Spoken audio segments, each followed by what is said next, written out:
This is an adventure written by Charlotte Ann Moberly and Eleanor Jourdan, edited by Tony Walker, narrated by Tony Walker. Editor's Introduction.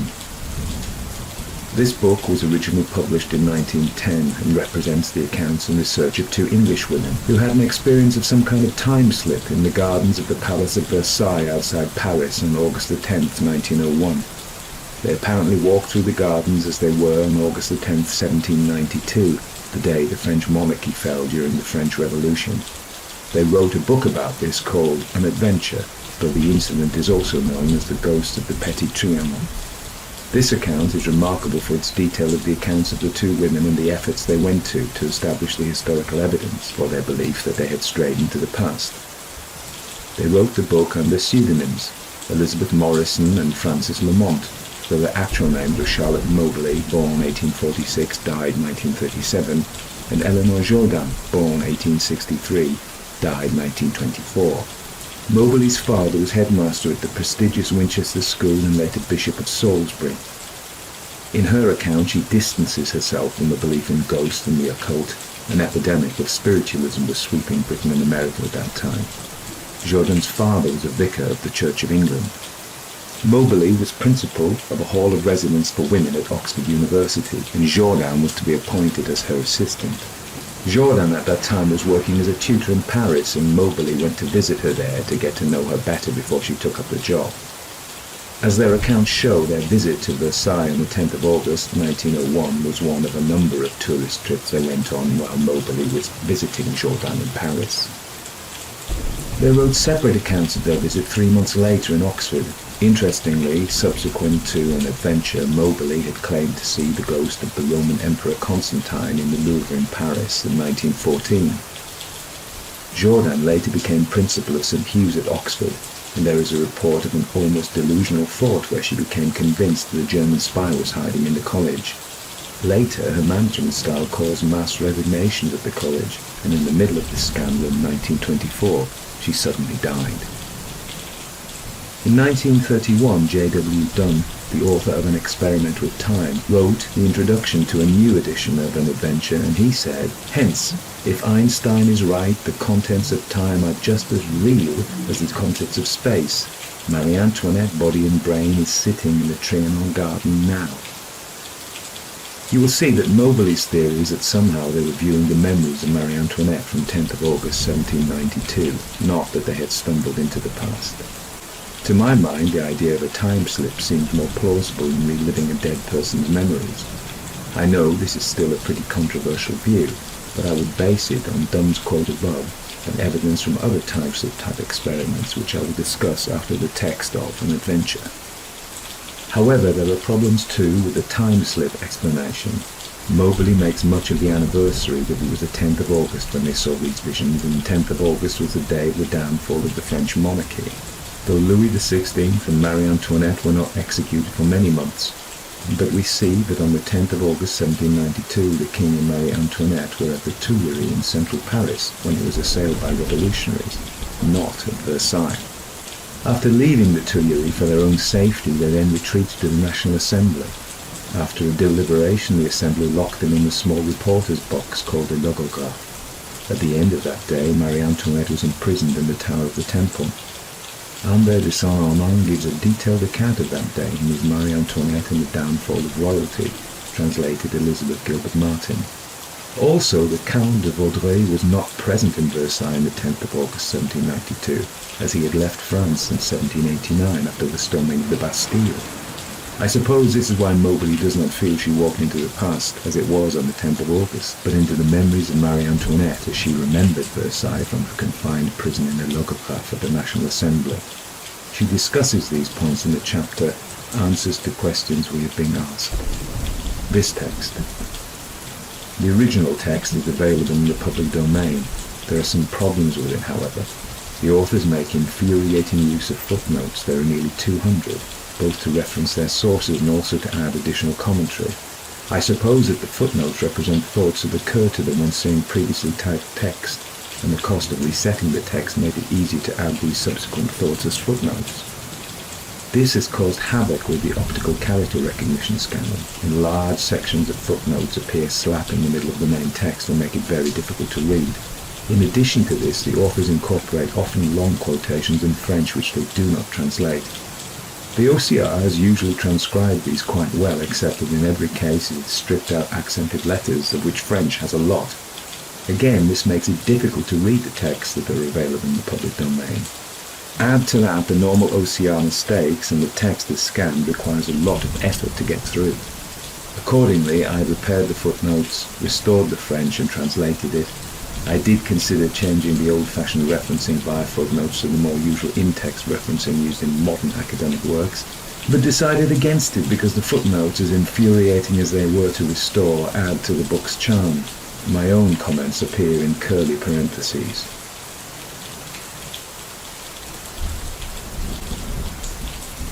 Original preface.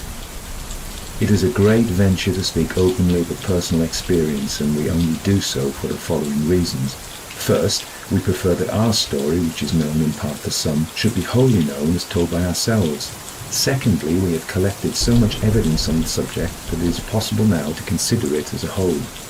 Thirdly, conditions are changing at Versailles, and in a short time facts which were unknown and circumstances which are unusual may soon become commonplaces and will lose their force as evidence that some curious psychological conditions must have been present either in ourselves or in the place. It is not our business to explain or to understand, nor do we pretend to understand, what happened to put us into communication with so many true facts which 9 years ago no one could have told us of in their entirety. But in order that others may be able to judge fairly of all the circumstances, we have tried to record exactly what happened as simply and as fully as possible. Elizabeth Morrison, Francis Lamont. Original Publisher's Note. The ladies whose adventure is described in these pages have, for various reasons, preferred not to disclose their real names, but the signatures appended to the preface are the only fictitious words in the book. The publishers guarantee that the authors have put down what happened to them as faithfully and accurately as was in their power.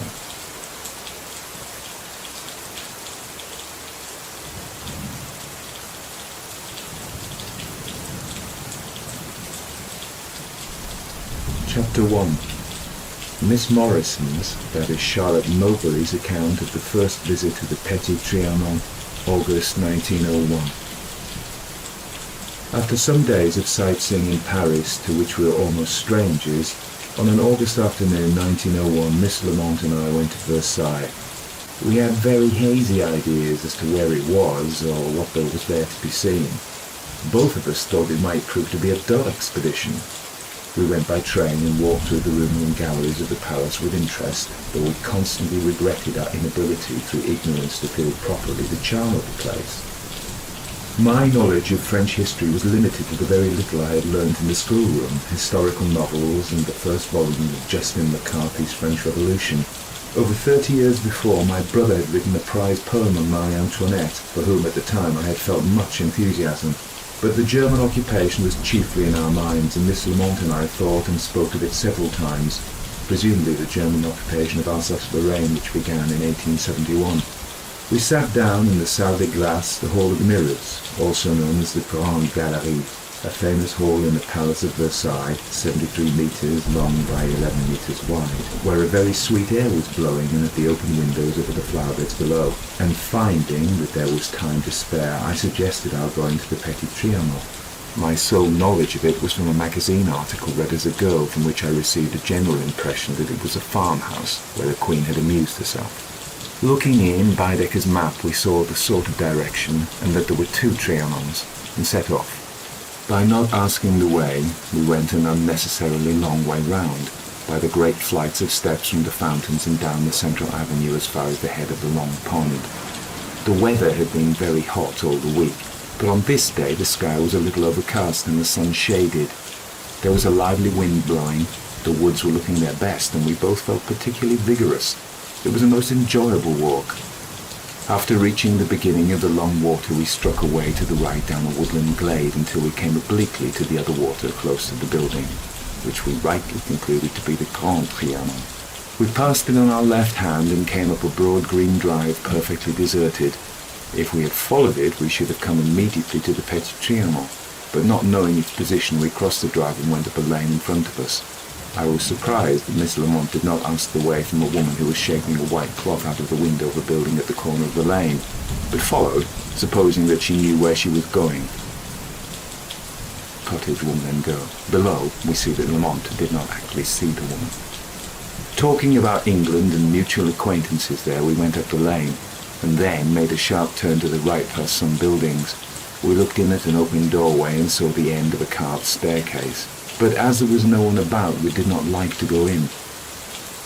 There were 3 paths in front of us, and as we saw 2 men a little ahead on the centre one, we followed it, and asked them the way. Afterwards we spoke of them as gardeners because we remembered a wheelbarrow of the kind close by, and the look of a pointed spade. But they were really very dignified officials dressed in long greyish-green coats with small 3-cornered hats. They directed us straight on. 2 labourers with a cart. We walked briskly forward, talking as before, but from the moment we left the lane, an extraordinary depression had come over me, which, in spite of every effort to shake off, steadily deepened. We walked briskly forward, talking as before, but from the moment we left the lane, an extraordinary depression had come over me, which, in spite of every effort to shake off, steadily deepened. There seemed to be absolutely no reason for it. I was not at all tired and was becoming more interested in my surroundings. I was anxious that my companion should not discover the sudden gloom upon my spirits, which became quite overpowering on reaching the point where the path ended, being crossed by another right and left. In front of us was a wood, within which, and overshadowed by trees, was a light garden kiosk, circular, like a small bandstand, by which a man was sitting. The kiosk. There was no greensward, but the ground was covered with rough grass and dead leaves as in a wood. The place was so shut in that we could not see beyond it. Everything suddenly looked unnatural, therefore unpleasant.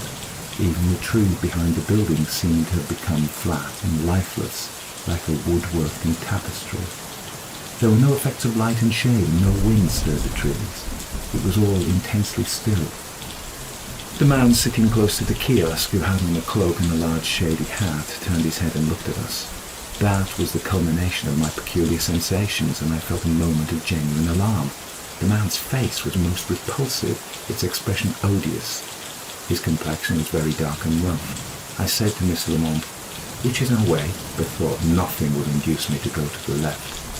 It was a great relief at that moment to hear someone running up to us in breathless haste.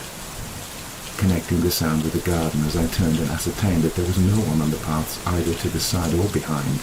But at almost the same moment I suddenly perceived another man quite close to us behind and rather to the left hand, who had, apparently, just come out either over or through the rock, or whatever it was, that shut out the view at the junction of the paths. The suddenness of his appearance was something of a shock. The second man was distinctly a gentleman. He was tall, with large dark eyes, and had a crisp curling black hair under the same large sombrero hat. He was handsome, and the effect of the hair was to make him look like an old picture. His face was growing red as through great exertion, as though he had come a long way. At first I thought he was sunburnt, but a second look satisfied me that the colour was from heat, not sunburning. He had on a dark cloak wrapped about him like a scarf, one end flying out in his prodigious hurry. He looked greatly excited as he called out to us, "Mesdames, mesdames," or "Madame," pronounced more as the other. "Il ne faut pas passer par là." He then waved his arm and said with great animation, "Par ici, cherchez la maison." "Ladies, you must not go that way. This way, look for the house." I was so surprised at his eagerness that I looked up at him again, and to this he responded with a little backward movement and a most peculiar smile. Though I could not follow all he said, it was clear that he was determined that we should go to the right and not to the left. As this fell in with my own wish, I went instantly towards the little bridge on the right, and turning my head to join Miss Lamont in thanking him, found to my surprise that he was not there. But the running began again, and from the sound it was close beside us. Silently we passed over the small rustic bridge which crossed the tiny ravine, so close to us when on the bridge that we could have touched it with our right hands. A thread-like cascade fell from a height down a green pretty bank, where ferns grew between stones. Where the little trickle of water went to, I did not see, but it gave me the impression that we were near other water, though I saw none.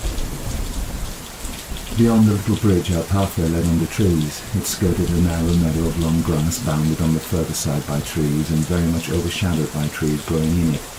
This gave the whole place a sombre look, suggestive of dampness, and shut out the view of the house until we were close to it. The house was a square, solidly built small country house, quite different from what I expected. The long windows looking north into the English garden, where we were shuttered. There was a terrace round the north and west side of the house, and on the rough grass which grew quite up to the terrace, and with her back to it, a lady was sitting holding out a paper, as though to look at it at arm's length. I supposed her to be sketching, and to have brought her own camp stool. It seemed as though she must be making a study of trees, for they grew close in front of her, and there seemed to be nothing else to sketch. She saw us, and when we passed close by on her left hand, she turned and looked full at us. It was not a young face, and though rather pretty, it did not attract me. She had on a shady white hat, perched on a good deal of fair hair that fluffed around her forehead. Her light summer dress was arranged on her shoulders in handkerchief fashion, and there was a little line of either green or gold near the edge of the handkerchief, which showed me that it was over, not tucked into, her bodice, which was cut low. Her dress was long-waisted, with a good deal of fullness in the skirt, which seemed to be short. I thought she was a tourist, but that her dress was old-fashioned and rather unusual, though people were wearing fichu bodices that summer. I looked straight at her, but some indescribable feeling made me turn away, annoyed at her being there.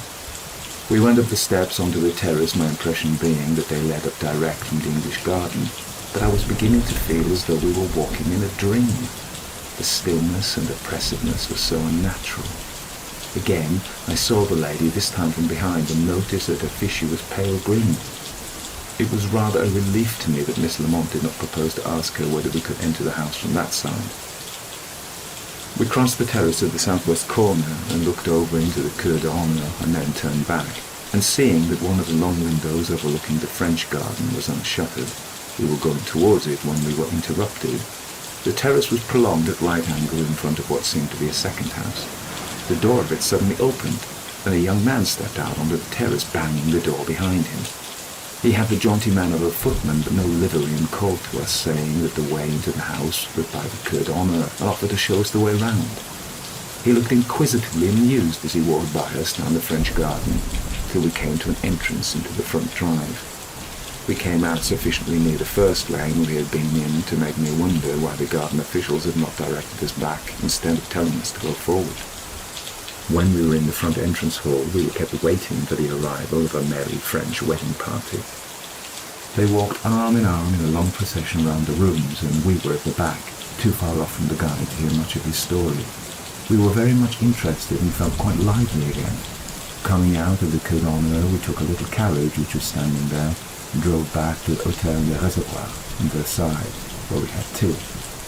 But we were neither of us inclined to talk, and did not mention any of the events of the afternoon. After tea, we walked back to the station, looking on the way to the tennis court. On the way back to Paris, the setting sun at last burst out from under the clouds, bathing the distant Versailles woods in glowing light, Valérian standing out in front of a mass of deep purple. Again and again the thought returned. Was Marie Antoinette really much at Trianon? And did she see it for the last time long before the fatal drive to Paris, accompanied by the mob? For a whole week we never alluded to that afternoon, nor did I think about it until I began writing a descriptive letter of our expeditions of the week before. As the scenes came back one by one, the same sensation of dreamy unnatural oppression came over me so strongly that I stopped writing and said to Miss Lamont, "Do you think that the Petit Trianon is haunted?" Her answer was prompt, "Yes, I do." I asked her where she felt it, and she said, "In the garden where we met the two men, but not only there." She then described a feeling of depression and anxiety which began at the same point as it did with me, and how she tried not to let me know it. Talking it over, we fully realized for the first time the theatrical appearance of the man who spoke to us, the inappropriateness of the wrapped cloak on a warm summer afternoon, the unaccountableness of his coming and going, the excited running which seemed to begin and end close to us and yet always out of sight, and the extreme earnestness with which he desired us to go one way and not another, I said that the thought had crossed my mind that the two men were going to fight a duel, and they were waiting until we were gone. Miss Lamont owned having disliked the thought of passing the man at the kiosk. Though we visited the conciergerie prisons and the tombs of Louis XVI and Marie Antoinette de Saint-Denis, where all was clear and fresh and natural. 3 months later, Miss Lamont came to stay with me, and on Sunday, November the 10th, 1901, we returned to the subject, and I said, if we had known that a lady was sitting so near to us sketching, it would have made all the difference, for we should have asked the way. She replied that she had seen no lady. I reminded her of the person sitting under the terrace, but Miss Lamont declared that there was no one there. I exclaimed that it was impossible that she should not have seen the individual, for we were walking side by side and went straight up to her, past her, and looked down upon her from the terrace. It was inconceivable to us both that she should not have seen the lady, but the fact was clear that Miss Lamont had not done so, though we had both been rather on the lookout for someone who would reassure us as to whether we were trespassing or not. Finding that we had a new element of mystery, and doubting how far we had seen any of the same things, we resolved to write down independent accounts of our expedition to Trianon, read up on its history, and make every inquiry about the place. Miss Lamont returned to her school the same evening, and 2 days later I received from her a very interesting letter giving the result of her first inquiries. E.N.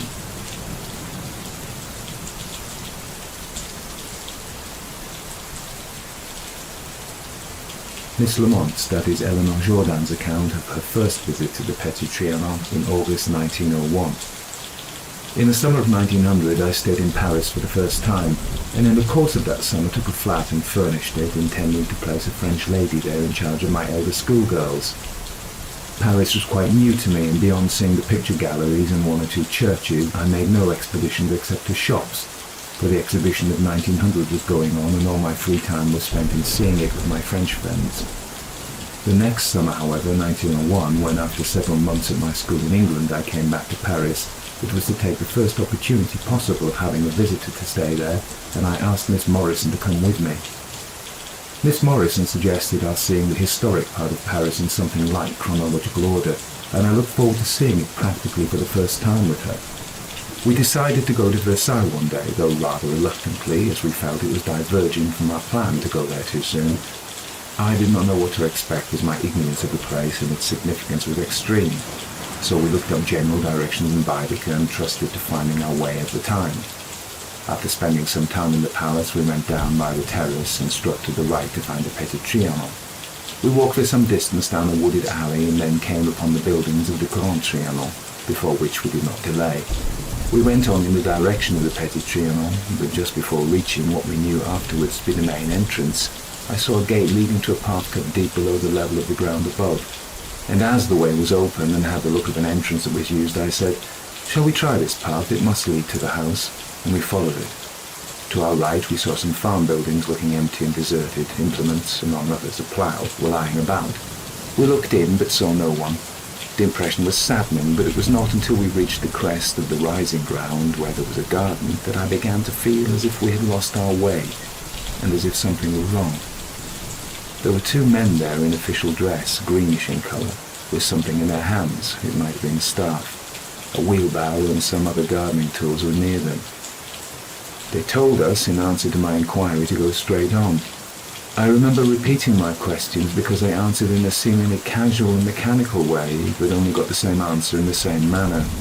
As we were standing there, I saw to the right of us a detached, solidly built cottage with stone steps at the door. A woman and a girl were standing there at the doorway, and I particularly noticed their unusual dress.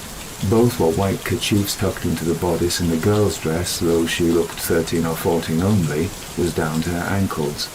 The woman was passing a jug to the girl, who wore a close white cap. Following the directions of the 2 men, we walked on, but the path pointed out to us seemed to lead away from where we imagined the Petit Trianon to be, and there was a feeling of depression and loneliness about the place. I began to feel as if I were walking in my sleep. The heavy dreaminess was oppressive. At last we came upon a path crossing ours and saw in front of us a building consisting of some columns roofed in and set back into the trees. Seated on the steps was a man with a heavy black coat round his shoulders and wearing a slouch hat. At that moment The eerie feeling which had begun in the garden culminated in the definite impression of something uncanny and fear-inspiring. The man slowly turned his face, which was marked by smallpox, and his complexion was dark. The expression was very evil and yet unseeing, as though I did not feel that he was looking particularly at us. I felt a repugnance to be going past him, but I did not wish to show the feeling, which I thought was meaningless, and we talked about the best way to turn, and decided to go to the right. Suddenly we heard a man running behind us. He shouted, "Mesdames, mesdames," and when I turned he said in an accent that seemed to me unusual that our way lay in another direction. "Il ne faut," pronounced faute, pas passer par là. He then made a gesture, adding, "Par ici, cherchez la maison." Though we were surprised to be addressed, we were glad of the direction, and I thanked him. The man ran off with a curious smile on his face. The running ceased as abruptly as it had begun, not far from where we stood. I remember that the man was young-looking with a florid complexion and rather long dark hair. I do not remember the dress except that the material was dark and heavy, and that the man wore buckled shoes. We walked on, crossing a small bridge that went across a green bank high on our right hand and shelving down below us as to a very small, overshadowed pool of water glimmering some way off. A tiny stream descended from above us, so small as to seem to lose itself before reaching the little pool. We then followed a narrow path till almost immediately we came upon the English garden in front of the Petit Trianon. The place was deserted, but as we approached the terrace I remember drawing my skirt away with a feeling as though someone were near, and I had to make room, and then wondering why I did it. While we were on the terrace, a boy came out of the door of the second building, which opened onto it, and I still had the sound in my ears of his slamming it behind him. He directed us to go round to the other entrance, and seeing us hesitate, with a peculiar smile of suppressed mockery, offered to show us the way. We passed through the French garden, part of which was walled in by trees. The feeling of dreariness was very strong there, and continued till we actually reached the front entrance to the Petit Trianon, and looked around the rooms in the wake of a French wedding party. Afterwards we drove back to the Rue des Reservoirs. The impression returned to me at intervals during the week that followed, but I did not speak of it until Miss Morrison asked me if I thought the Petit Trianon was haunted, and I said yes. Then, too, the inconsistency of the dress and behaviour of the man on an August afternoon at Versailles struck me. We had only this one conversation about the two men. Nothing else passed between us in Paris. It was not until 3 months later, when I was staying with her, that Miss Morrison casually mentioned the lady and almost refused to believe that I had not seen her. How that happened was quite inexplicable to me, for I believed myself to be looking about on all sides, and it was not so much that I did not remember her, as that I could have said no one was there. But as she said it, I remembered my impression at the moment of there being more people than I could see, but I did not tell her this. The same evening, November the 10th, 1901, I returned to my school near London. Curiously enough, the next morning I had to give one of a set of lessons on the French Revolution for the higher certificate, and it struck me for the first time with great interest that the 10th of August had a special significance in French history, and that we had been at Trianon on the anniversary of that day. That evening, when I was preparing to write down my experiences, a French friend whose home was in Paris came into my room, and I asked her, just on chance, if she knew any story about the haunting of the Petit Trianon. I had not mentioned our story to her before, nor indeed to anyone. She said directly that she remembered hearing from friends at Versailles that on a certain day in August, Marie Antoinette is regularly seen sitting outside the garden in front of the Petit Trianon with a light flapping hat and a pink dress. More than this, that the place, especially the farm, the garden and the path by the water, are peopled with those who used to be with her there. In fact, that all the occupations and amusements reproduce themselves there for a day and a night. I then told her our story, and when I quoted the words that the man said to us and imitated as well as I could his accent, she immediately said that it was the Austrian pronunciation of French. I privately thought that he spoke Old French. Immediately afterwards I wrote and told this to Miss Morrison. F.L. August 1901. On receiving Miss Lamont's letter, I turned to my diary to see on what Saturday in August it was that we had visited Versailles, and looked up the history to find out to what event she alluded. On August the 10th, 1792, the Tuileries was sacked. The royal family escaped in the early morning to the hall of the Assembly, where they were penned up for many hours, hearing themselves practically dethroned, and within the sound of the massacre of their servants and of the Swiss guards at the Tuileries. From the hall, the king and queen were taken to the temple. We wondered whether we had inadvertently entered within an act of the queen's memory when alive, and whether this explained our curious sensation of being completely shut in and oppressed. What more likely, we thought, than that during those hours in the hall of the assembly or in the conciergerie, she had gone back in such vivid memory to other Augusts spent at Trianon that some impression of it was imparted to the place.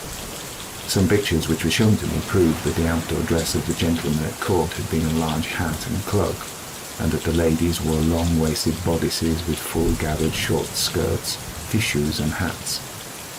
I told the story to my brother, and we heartily agreed that, as a rule, such stories made no impression at all upon us, because we always believed that if only the persons involved would take the trouble to investigate them thoroughly and honestly for themselves, they could be quite naturally explained. We agreed that such a story as ours had very little value without more proof of reality than it had, but that, as there were one or two interesting points in it, it would be best to sift the matter quietly, lest others should make more of them than they deserved. He suggested lightly and in fun that perhaps we had seen the queen as she thought of herself, and that it would be interesting to know whether the dress described was the one she had on at the time of her reverie, or whether it was one she recollected having worn at an earlier date. My brother also inquired whether we were quite sure that the last man he had seen, who came out of the side building, as well as the wedding party, were all real persons. I assured him with great amusement that we had not the smallest doubt as to the reality of them all.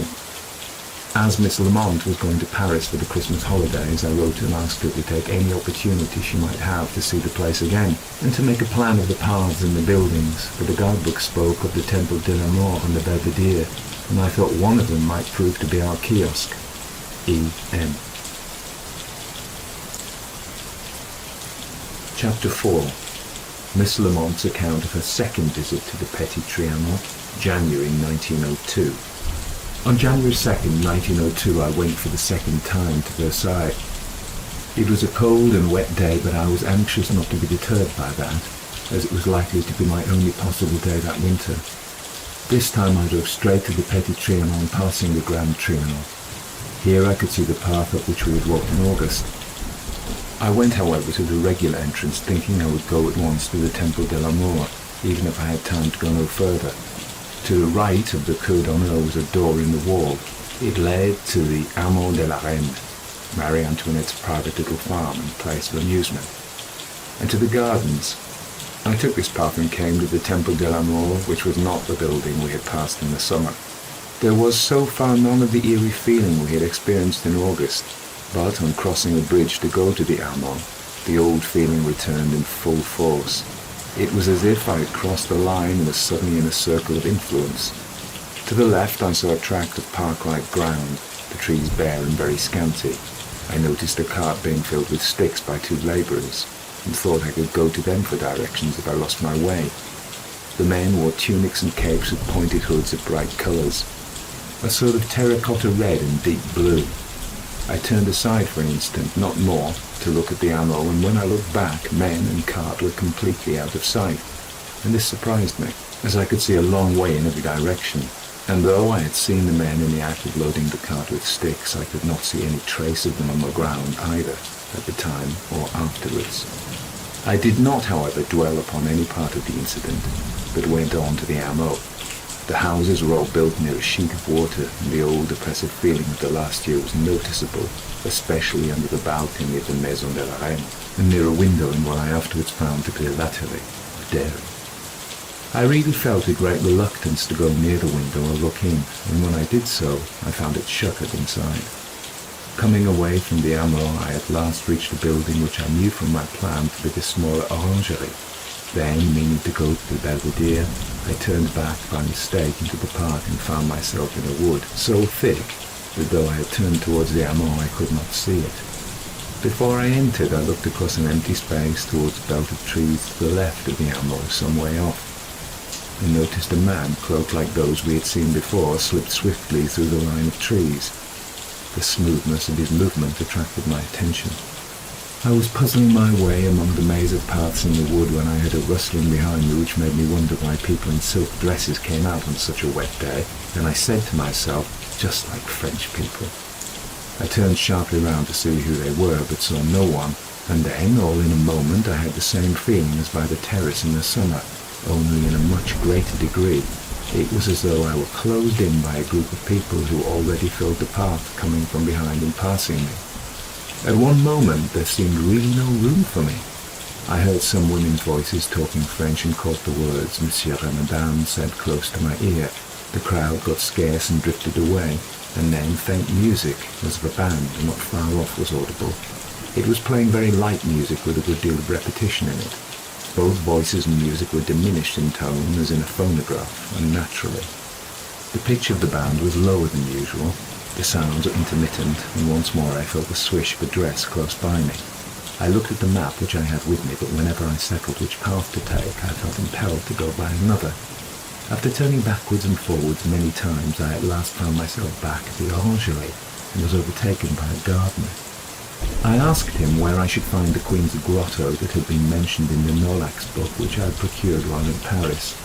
He told me to follow the path I was on, and in answer to a question said I must pass the Belvedere, adding that it was quite impossible to find one's way about the park unless one had been brought up in the place, and so used to it that no one can mislead you. The expression especially impressed me because of the experience I had just had in the wood. He pointed out the way and left me. The path led past the Belvedere, which I took for granted was the building we had seen in August, but coming upon it from behind, all the water was hidden from me. I made my way from there to the French garden without noticing the paths I took. On my return to Versailles, I made careful inquiries as to whether the band had been playing there that day, but was told that though it was the usual day of the week, it had not played because it had played the day before, being New Year's Day. I told my French friends of my walk, and they said that there was a tradition of Marie Antoinette having been seen making butter within a lattery, and for that reason it was shuttered. A second tradition they mentioned interested me very much. It was that on October the 5th, 1789, which was the last day on which Marie Antoinette went to Trianon, she was sitting there in a grotto and saw a page running toward her, bringing the letter from the minister of the palace to say that the mob from Paris would be at the gates in an hour's time. The story went on that she impulsively proposed walking straight back to the palace by the shortcut through the trees. He would not allow it, but begged her to go to the maison to wait whilst he fetched the carriage by which she was generally conveyed back through the park, and that he ran off to order it. F.L. Chapter 5. January 1902. During the next 2 years, very little occurred to throw light on the story. The person living in Versailles to whom we had been directed as having related the tradition of the Queen's being at Trianon on October the 5th, 1789, was unable to remember anything at all about it. The photographs of the Belvedere made it clear that it was not identical to the kiosk. On the many occasions on which Miss Lamont went to the Trianon, she could never again find the places, not even the wood in which she had been. She assured me that the place was entirely different.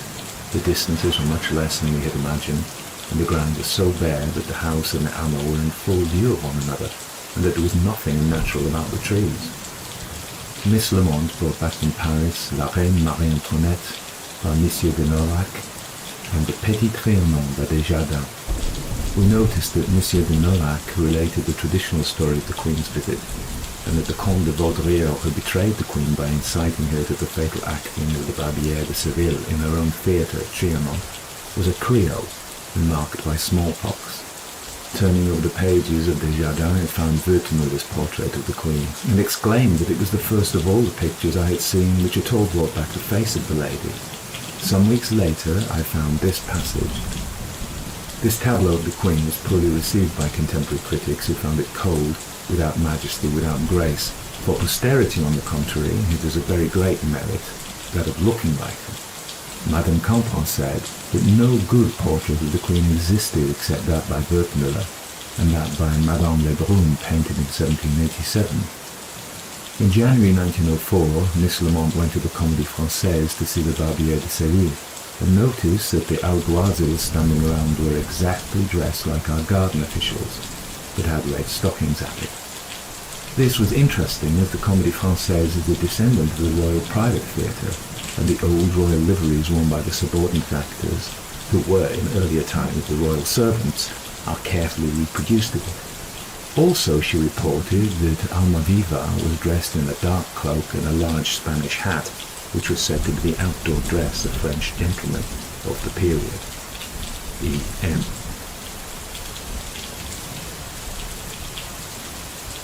C. On Monday, July 4th, 1904, Miss Lamont and I went to the Trianon, this being my second visit. We were accompanied by Mademoiselle X, who had not heard our story. On the Saturday of the same week, July the 9th, we went again, unaccompanied. Both days were brilliant and hot.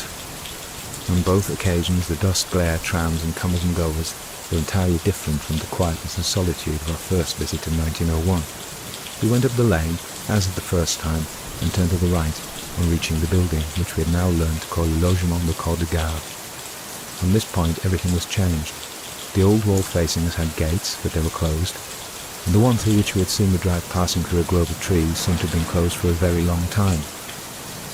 We came directly to the gardener's house, which was quite different in appearance from the cottage described by Miss Lamont in 1901, in front of which she saw the woman and the girl. Beyond the gardener's house was a parterre with flower beds, and a smooth lawn of many years' careful tendance.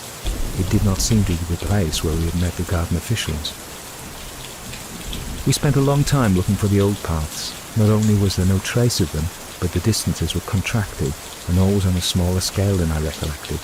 The kiosk was gone, so was the ravine and the little cascade which had fallen from a height above our heads, and the little bridge over the ravine was of course gone too. A large bridge with a rocher over it, crossing on one side of the lake at the foot of the Belvedere, had no resemblance to it. The trees were quite natural, and seemed to have been a good deal cleared out, making that part of the garden much less wooded and picturesque. The English garden in front of the house was not shaded by many trees, and we could see the house and Amo from almost every point. Instead of a much shaded rough meadow continuing up to the wall of the terrace, there is now a broad gravel sweep beneath it, and the trees and the grass are gone. Exactly where the lady was sitting, we found a large spreading bush of apparently many years' growth. We did not recognise the present staircase, which leads up the northwest end of the terrace, nor the extension of the wall around which one has now to go in order to reach the staircase. We thought that we went up to the terrace from some point nearer to the house from the English garden. The present exit from the French garden to the avenue was not so near the house as we expected, nor was it so broad as we remembered it. To add to the impossibility of recalling our first visit, in every corner we came across groups of noisy, merry people walking or sitting in the shade. Garden seats placed everywhere and stalls for fruit and lemonade took away from any idea of desolation. The commonplace and historical atmosphere was totally inconsistent with the air of silent mystery by which we had been so much oppressed. Though for several years Miss Lamont had assured me of the change, I had not expected such complete disillusionment. One thing struck me greatly. People went wherever they liked, and no one would think of interfering to show the way or to prevent anyone from going in any direction. We searched the place at our pleasure.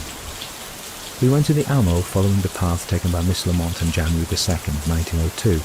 We tried to find a thick wood in which she had lost her way, but there was nothing like it, and such paths as there are now are perfectly visible from one another, even in summer. We asked the gardener sweeping one of the paths whether that part of the grounds had ever been a thick wood. He said he believed that it had been, but could give us no date beyond the fact that it was before his time, more than 20 years ago.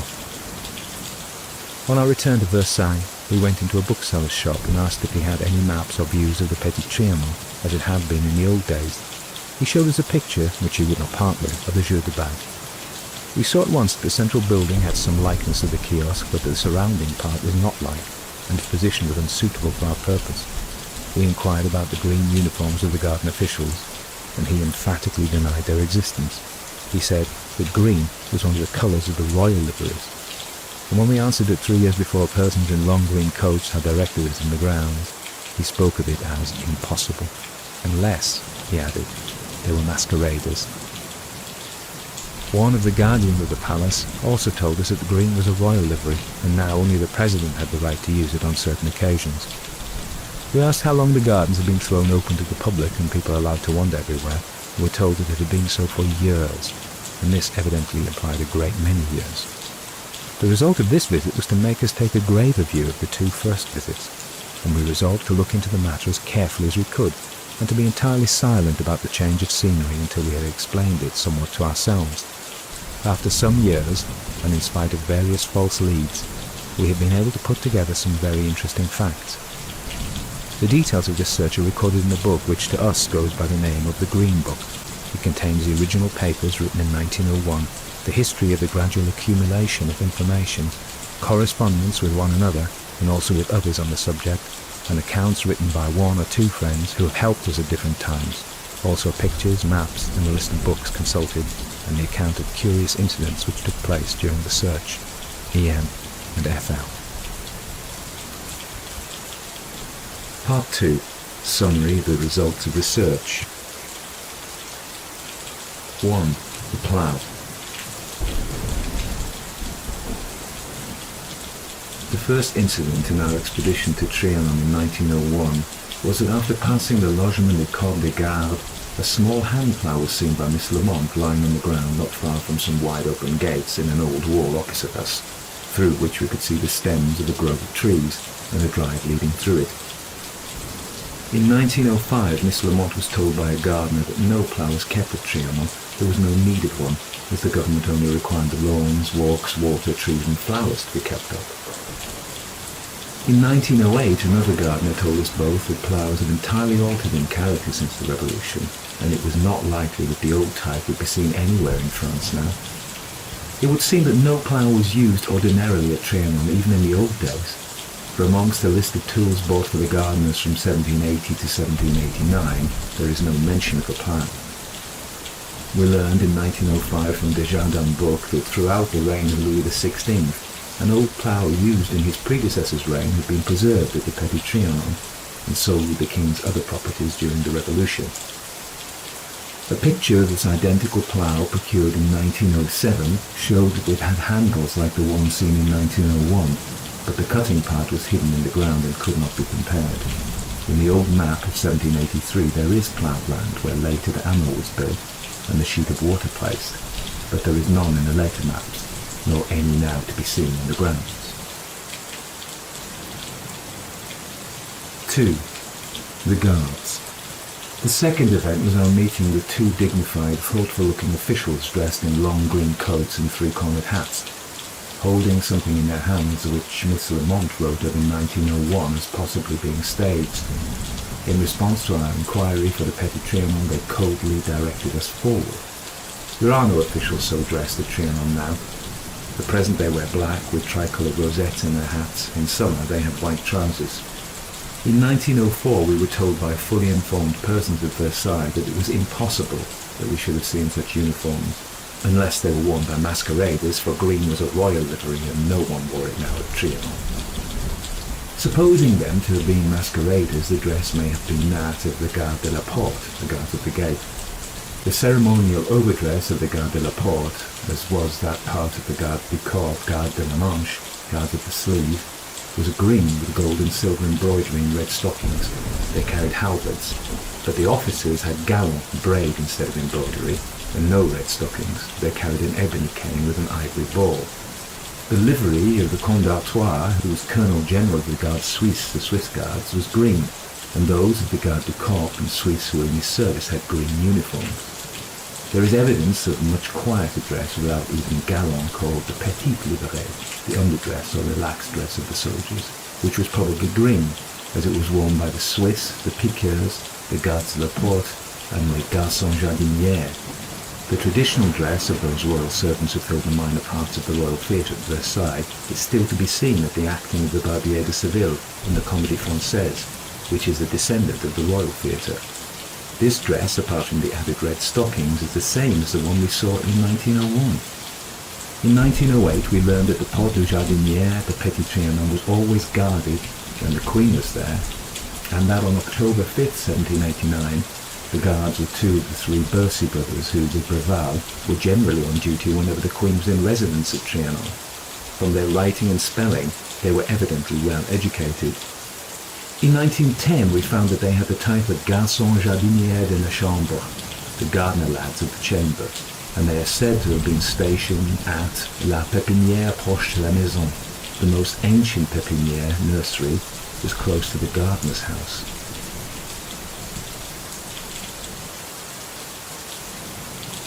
Three, cottage, woman and girl.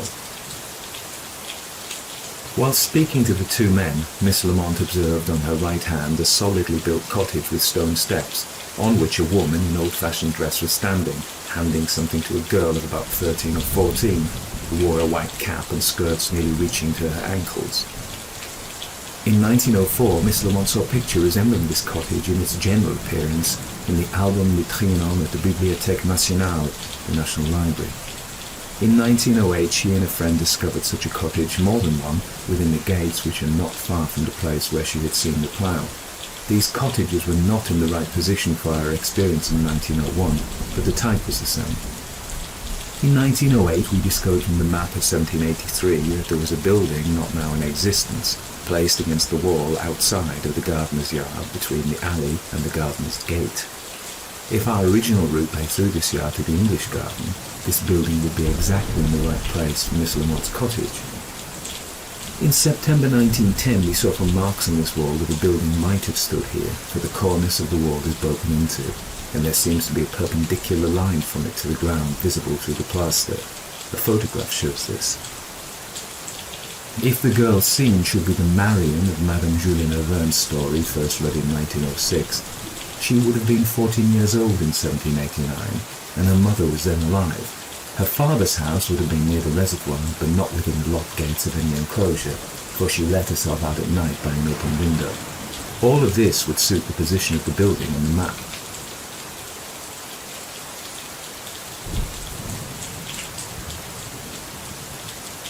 4. The kiosk. On our entrance into the English garden in 1901, we found our path crossed by another, beyond which, in front of us, but rather to the left hand, stood a small circular building, having pillars and a low surrounding wall. It was on rough and even ground and was overshadowed by trees. Repeated searches during 7 years by ourselves and others have failed to discover this building. In September 1908, Miss Lamont found in the archives a paper without signature or date, giving the estimate for a ruin having 7 iconic columns, walls and a dome roof. A ruin seems only to mean a copy of an older building. If the walls of this building were low, it would correspond in appearance with our recollection of the kiosk. This ruin is said to have formed the Naissance par la Rivière, the source of the river, suggesting its position above the small lake which fed the principal river. A piece of old water pipe is still to be seen on the northwestern side of the small lake. If this ruin and 2 others of those alluded to in the archives were one and the same, there is additional reason for placing the column building in this part of the garden. In 1788, it is stated that rocks were placed at intervals on the path leading from La Ruine to the second spring of the ravine beyond the wooden bridge. Desjardins considers one of the springs to have been close to the theatre, which was at our right hand. This might have been the second spring. Nick states that in 1780 he placed a small architectural ruin above the grotto. A note in the archives dated 1777 speaks of the entryway at the end of the cave. If, as we believe, we had just passed out of the gardener's yard by this porte d'entrée, we should have been close to the earliest placed grotto. In 1909, 2 old maps were procured from Paris. In one dated 1840, there is something which may indicate a small round building placed on the rock behind the Belvedere. The other map was reproduced from an old one of 1705, but added to until a railway appears in it. In this map, below the name Music Pavilion, the Belvedere, is the name Le Kiosque. It does not seem likely that the second name for the Belvedere should be given, and it may therefore refer to something else which does not appear in this map. Therefore, the mere chance name, which from the first moment we gave to our building, was justified by there having been something called by that name exactly in that part of the garden. In 1910, we looked out this name in the best etymological French dictionary and found that it was admitted to the French Academy in 1762 as a pavilion open on all sides, and defined by Thévenot, contemporary, as a kiosque or divan which is supported by 8 big columns. 5. The man by the kiosk. On our first visit, a dark-complexioned man marked by smallpox was sitting close to the kiosk. He wore a large dark cloak and slouch hat. Though we were assured in 1908 by very good authority that no gentleman now living at Versailles would wear a large cloak, either in winter or summer, there might be nothing surprising in what we saw if a kiosk could be found. But considering that it is gone, it is historically interesting that we discovered in 1904 that there is one man in the stores de Trianon who exactly suits the description. Most of the intimate accounts of the period say that the Comte de Vaudreuil was a Creole and marked by smallpox. He was at one time one of the Queen's innermost circle of friends, but acted in enemy's part in persuading her to gain the King's permission for the acting of the politically dangerous play of Le Mariage de Figaro. The King had long refused to allow it, saying it would cause the Bastille to be taken. The earlier version of the same play, Le Barbier de Séville, was last acted at Trianon, August 19, 1785, just at the beginning of the diamond necklace episode, when Vaudreuil took the part of Almaviva and was dressed for it in a large dark cloak and Spanish hat. In 1908 we found out from Madame Eloff's journal, the Queen's modiste, that in 1789 the broad-brimmed hat had entirely displaced the three-cornered hat and was generally fashionable. Also that swords were no longer generally worn. Vaudreuil left the court of France amongst the first party of émigrés after the taking of the Bastille July 1789. 6. The Running Man. Though we were surprised when the second man, also dressed in a large cloak and hat, ran up to us and with extreme earnestness directed us to go to the right rather than to the left, yet we merely thought his manner very French, and as he said in the course of a rather long, unintelligible sentence, "Look for the house," he imagined that he understood that we were looking for the house and followed his direction. We noticed that he stood in front of a rock and seemed to come either over, round it, or through it. The following year, 1902, we learned that there was a tradition that on October the 5th, 1789, a messenger was sent to Trianon to warn the Queen of the approach of the mob from Paris, that she wished to walk back to the palace by the most direct route, but the messenger begged her to wait at the house whilst he fetched the carriage, as it was safer to drive back as usual by the broad roads of the park. A local tradition affirming this has been embodied by Madame Julie Laverne in a volume entitled, unfortunately for historical purposes, Legende de Trianon. This particular scene in the story, called the Dernière Rose, interested us greatly, for it seemed to come from an eyewitness and recalled many of the points of our vision. The Queen, it is said, had been walking with and talking to Marion, the daughter of the undergardener, before going on to her favourite grotto. After remaining there some time, and on growing alarmed at her own sad thoughts, the Queen called to Marion and was surprised to see, instead of the girl, a garçon de la chambre suddenly appear, trembling in all his limbs. After reading the letter brought to her from the minister at the palace, the Queen desired him to order the carriage and to let Madame de Tourzel know. The messenger bowed, as our man had done, and once out of sight ran up at full speed. The Queen followed him to the house. Inquiries through the publisher in 1907 as to Madame Laverne's sources of information elicited the fact that her informant as to every detail of that scene had been Marion herself. This Marion, the legend tells us, afterwards married Monsieur Charpentier, an undergardener, known in 1789 by the name of Jean Belot, on account of his bringing water daily from the Ville d'Array to the Queen's table. He afterwards became chief gardener, being appointed in 1805 by Napoleon in succession to Antoine Richard. The name Charpentier appears in 1786 amongst the terrace workers who clear up sticks and leaves, plant flowers and rake.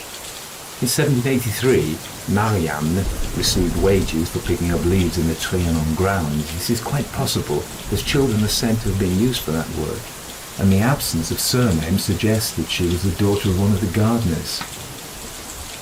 The marriage certificate of Alexandre Charpentier in 1823 gives her father's name as Louis Toussaint Charpentier, and her mother's name.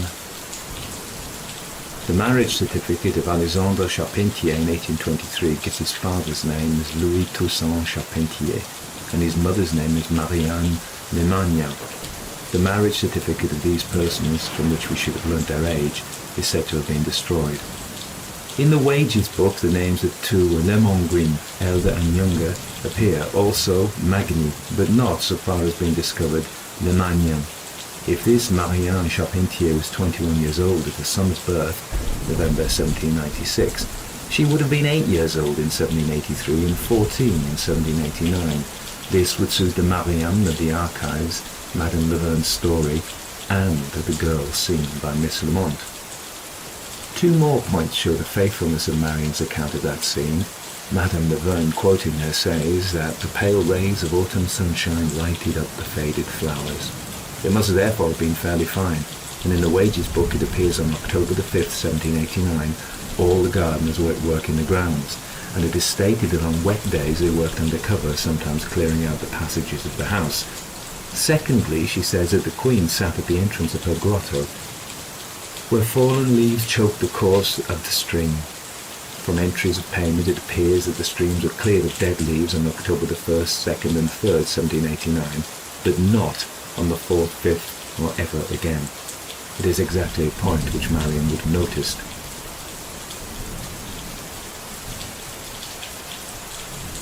Madame Laverne lived at Versailles from 1838 till her marriage in 1844, at which time Marian would have been 69, and as we believe that Alexandre Charpentier was head gardener at the Petit Trianon for over 50 years, his mother would have been easily accessible to Madame Laverne during her repeated visits to Trianon, even after her marriage. Her father, Monsieur Georges Orsagno, was a personal friend of Louis Philippe and was constantly about in the royal palaces. It is necessary to speak of the grotto, for Madame Campan says that the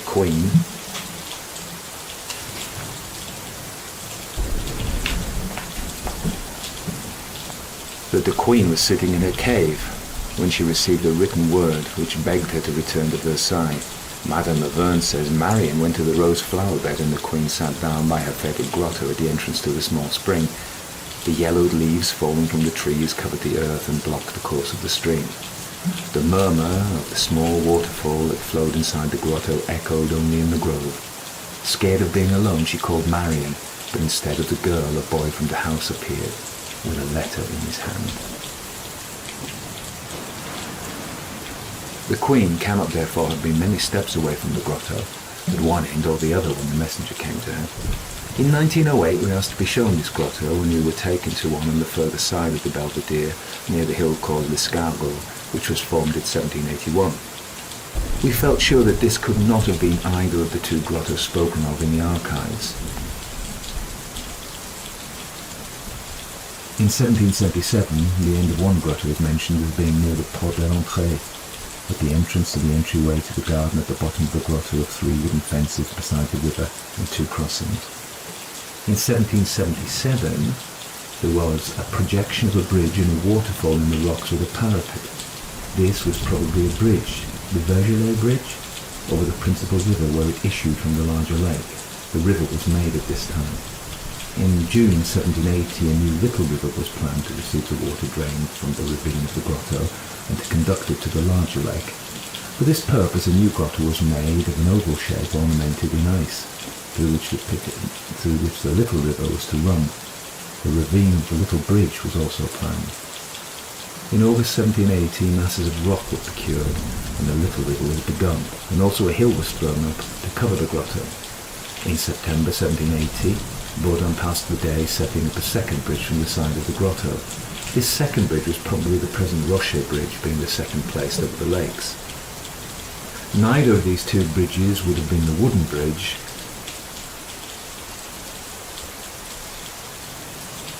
two descriptions of and identical with the one alluded to in the words Ravin de Petit Pont, which was said to have been erected on high ground above the rock of the ravine. In 1780 the work was finished. Carried out the execution of the grotto, little river and the waterfall, falling back into the big lake, other little ravines in the mountains around the big lake towards the end of the little river from the grotto. In 1781, a mountain, likely a hill, was made, facing the French garden towards the theatre. In March and April 1781, a hill called l'Escargot was piled up beyond the Belvedere, and presumably a third and very small grotto was made. The creation of the Escargot hill would have made the ravine on the north side of the Belvedere, which is still visible, and leads to the greater lake. There are several reasons why we think that the Queen's Grotto, the second made, was on the theatre side of the Belvedere. The Ezek's description of it in 1789 shows that though a stream passed through it, persons could go freely out of both ends, whereas when water was passing down through the upper entrance of the Escargot Grotto, no one could have used it at the same time. There is only room for the water. He speaks of the prairie being visible from a crevasse which opens up onto the heads of the river. Opens up into the head of the riverbed. This would have been possible from a grotto on the theatre side, but not on the other, as the Escargot hill would have been in the way. Bezek describes the staircase which leads to the summit of the rock, enabling persons to leap hurriedly. There is something like an ancient rock staircase attached to the back of the large rock, giving the name to the Rocher Bridge. He says the grotto was very dark on first entering, and Lépinas's picture of the Belvedere in 1783 shows the opening to a cavern on its southern side close to the Rocher Bridge, which could be truly described as coming from the side of the grotto. Could the rock out of which the cavernous mouth was cut have been lifted over the long bridge at some later time? For in Lépinas's picture there is no such rock over the bridge as there is now, and the cavern has disappeared.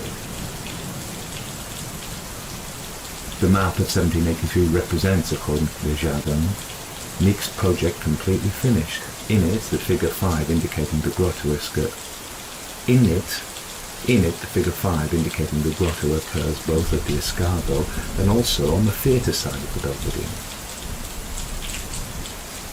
In September 1910, Miss Lamont was asked whether she had seen a map of the place recently placed in the front hall of the Petit Trianon, and she said no. On going there, she found the map, which had not been there on any of her former visits, and saw that the grottos were put as far as she could judge, just where we had long ago, through elaborate personal research, decided must be their real position.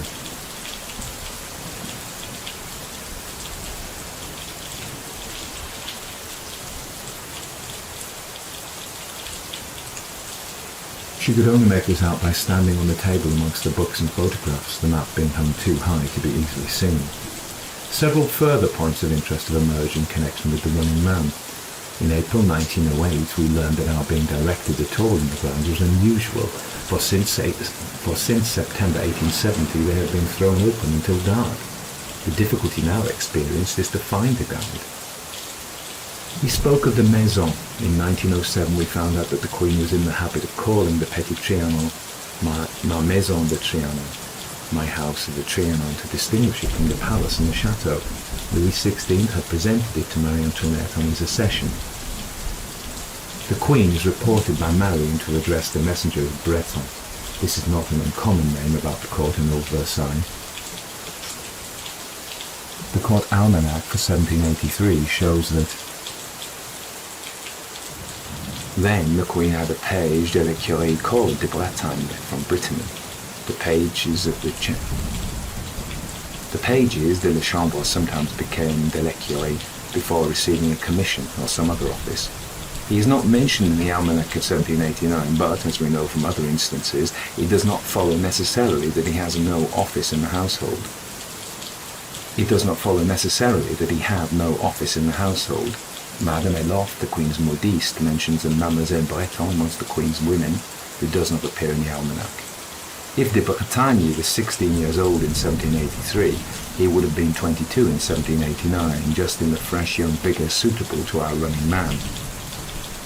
The name Breton may have referred to his nationality only, for in November 1907 we discovered that the accent in which the man spoke to us resembled the Breton accent, in which the consonants are strengthened and the diphthongs broadened. In the autumn of 1909 we read the Baron de Fresnel's Souvenir, in which it is stated that wigs were universally worn by gentlemen in French society up until 1787. After that date, powdered hair became the general usage. The first person, Monsieur de Valence, who ventured to appear with unpowdered hair, did so apparently in 1788, after which it became a mark of extreme fashion. The same was the case with buckled shoes. Gold, silver, stones and rosettes had been required for a gentleman's dress ornaments, but after the commercial treaty with England in 1786, steel was used for everything. Buckled shoes are expressly mentioned as being very fashionable in 1789. and there was at the time a rage for steel ornaments.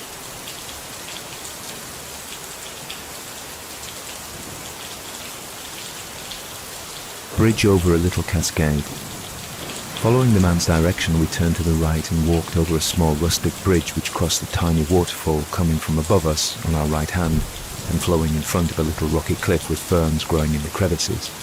The water seemed to have formed a steep, narrow little ravine which shelved away below us to a little glimmering pool. Neither bridge nor cascade nor ravine can be found, or anything suggesting them. In 1905, the person in charge of the house assured Miss Lamont that there never had been more than one cascade, meaning the rush of water under the Rocher Bridge. The Rocher Bridge is certainly not the one we crossed, which was high above the level of the lakes.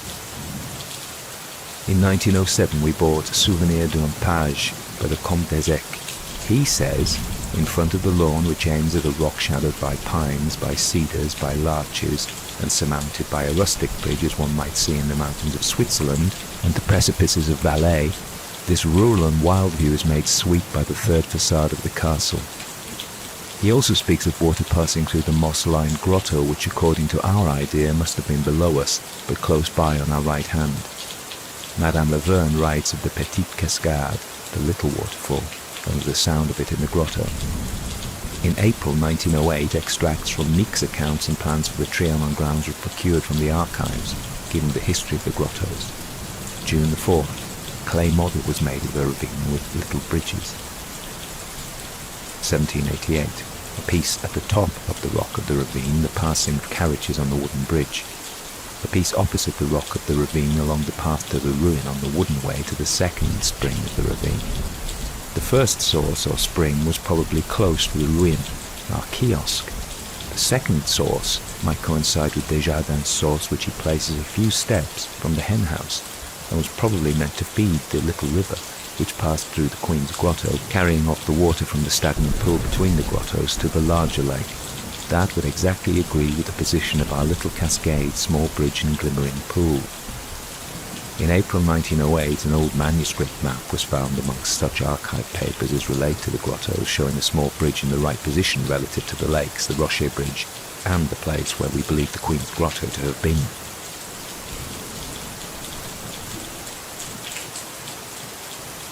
Isolated rock. In 1908, we found a mass of rock standing in the dry bed of a small lake. On one rock covered with ivy were two full-grown pine trees. It seems unlikely that the tree should have originally been in the small circular basin of water. Des Ecs says that the tuya and pine trees were planted high up over the grotto to give it the appearance of a Swiss mountain. The grotto was destroyed about 1792, and it is possible that some of the rocks covering it were displaced and allowed to slip into the lake below, and that the present pine trees may have been seedlings at that time, for we are told that the life of a pine tree is from 100 to 200 years old. In 1908, we noticed that at one side of this ivy-covered rock were peculiar projections. One of these was broken off short, but the other was intact. Rocks are said to have been placed in 1788 at the Pine Mountain to the left and rising up to the rock. In January 1791, trees were torn up from the mountains. In February, March, April 1792, every few days occurs the entry, a day spent tearing up the cedars on the mountain. According to the old picture by Lespinasse, 1783, there was nothing over the low long bridge between the two lakes, but there was, by the side of it, just where the grotto would have ended, a cavern in the rock. This is no longer there, but possibly the face of the rock with the cavern-like opening may have been lifted over the bridge, an account for the very peculiar rock which is at present above the bridge, causing it to be called the Rocher Bridge. A rough rock staircase, which has no meaning, is attached to this rock behind. Des Ecs speaks of the staircase as having been within the grotto leading up to its entrance on the high ground on the Montagne. Has it been moved to the lower end of the grotto? There is now no isolated rock standing up as we saw it behind the running man, only mounds covered with shrubs and trees. But in the archives there is a note saying that in 1788 rocks were placed in various parts, and one is especially mentioned. A piece overlooking the side of the lake on the old side of the rocks, towards the track towards the ruin by the wooden way to the second spring of the ravine. This would have been the path we were on in 1901. the pelouse, or lawn. It is easy to suppose that between the years 1901 to 4, trees were cleared away from the rough ground on the north side of the house, which in 1901 had given it the look of an orchard. So much was this the case that the lady sitting under the north terrace was thought to be making a study of tree stems, for she was looking into trees, and she held a large paper in her hand, and, as we passed, held it out at arm's length. At present there are trees on each side of the pelouse, or lawn, and one growing near the side of the old jeu de bague, but none growing in front of the house, and it all looks drier, brighter, and less confined than in 1901. We have found 2 interesting mentions of this pelouse. Before the new theatre was built in 1779, the old Comedy stood on it for 3 years. When the Comedy was moved, it gave place to a lawn dotted with trees. The lady. Nothing unusual marked the lady sitting on a low seat on the grass immediately under the north terrace.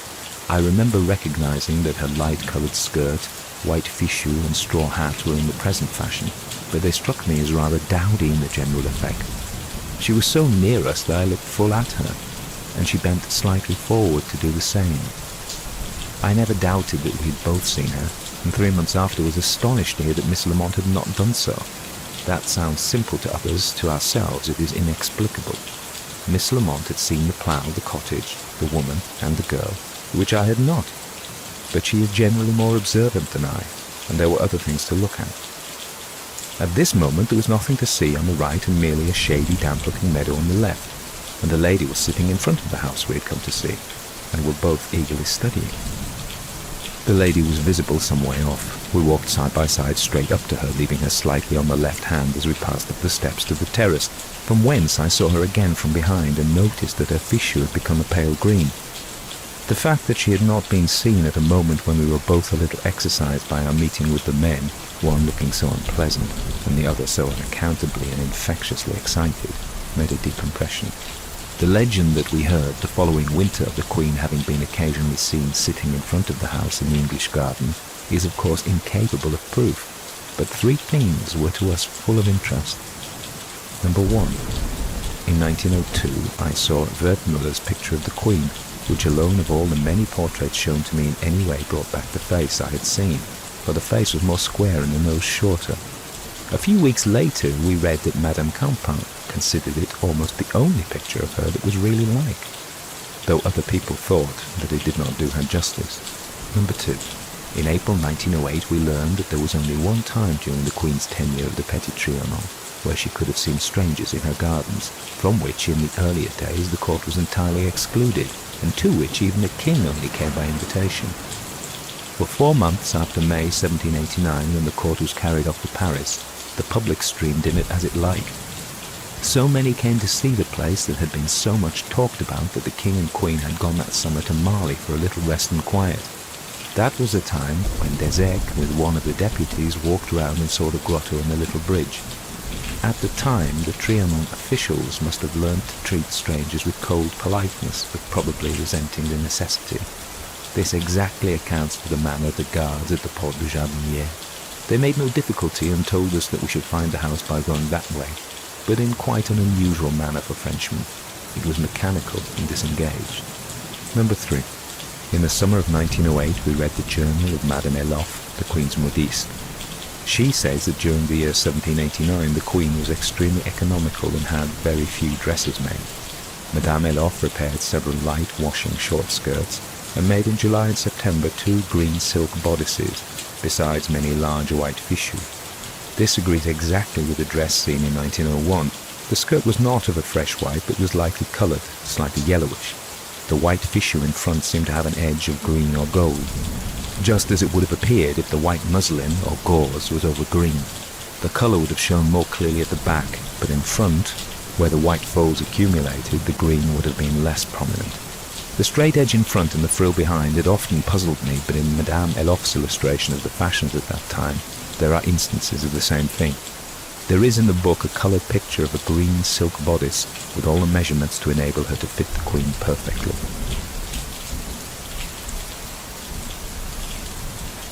Jeu de bague. The jeu de bague was when knights would ride round a circle with a lance and try and spear suspended circles of wood, an ancestor of the carousel. As we approached the terrace at the northwest corner of the house, we had some barrier on our right hand entirely blocking the view, so that we could see nothing but the meadow on our left hand, and the house with its terrace in front. At present, the pathway which curves towards the house, and is very likely the old one, has a large bare space on the right hand with one beautiful old tree growing on the edge of it, and from some way off, one can easily see across it to the chapel beyond the French garden. A long piece of wall extends westward from the terrace, round which one has to go into the French garden in order to find the staircase, whilst the whole length of the wall, including part of the north terrace, is hidden by a large old spreading bush, completely covering the place where the lady sat. Originally we could not see the steps whilst on the path, but after we had passed the barrier on our right hand, we found them at once without going round any wall. The map of 1783 shows us that the Jeu de Bague, put up in 1776, once stood on what is now a bare space. It was a circular building surrounded by a wooden gallery masked by trees. This would have completely shut out the view, and the path was probably curved on its account. In 1907, we learnt that the Queen had a passage made under the terrace from the house to the Jeu de Bague, and in 1908 we discovered the old walled-up doorway leading into the English garden behind the bush. The ground seems to have been a good deal raised since it was used. 4 feet to the right of this door, just at the point where the top of the present staircase is reached, is a change of masonry, the rest of the wall being plastered over. In 1910 we found that this extension of the wall was composed of rubble.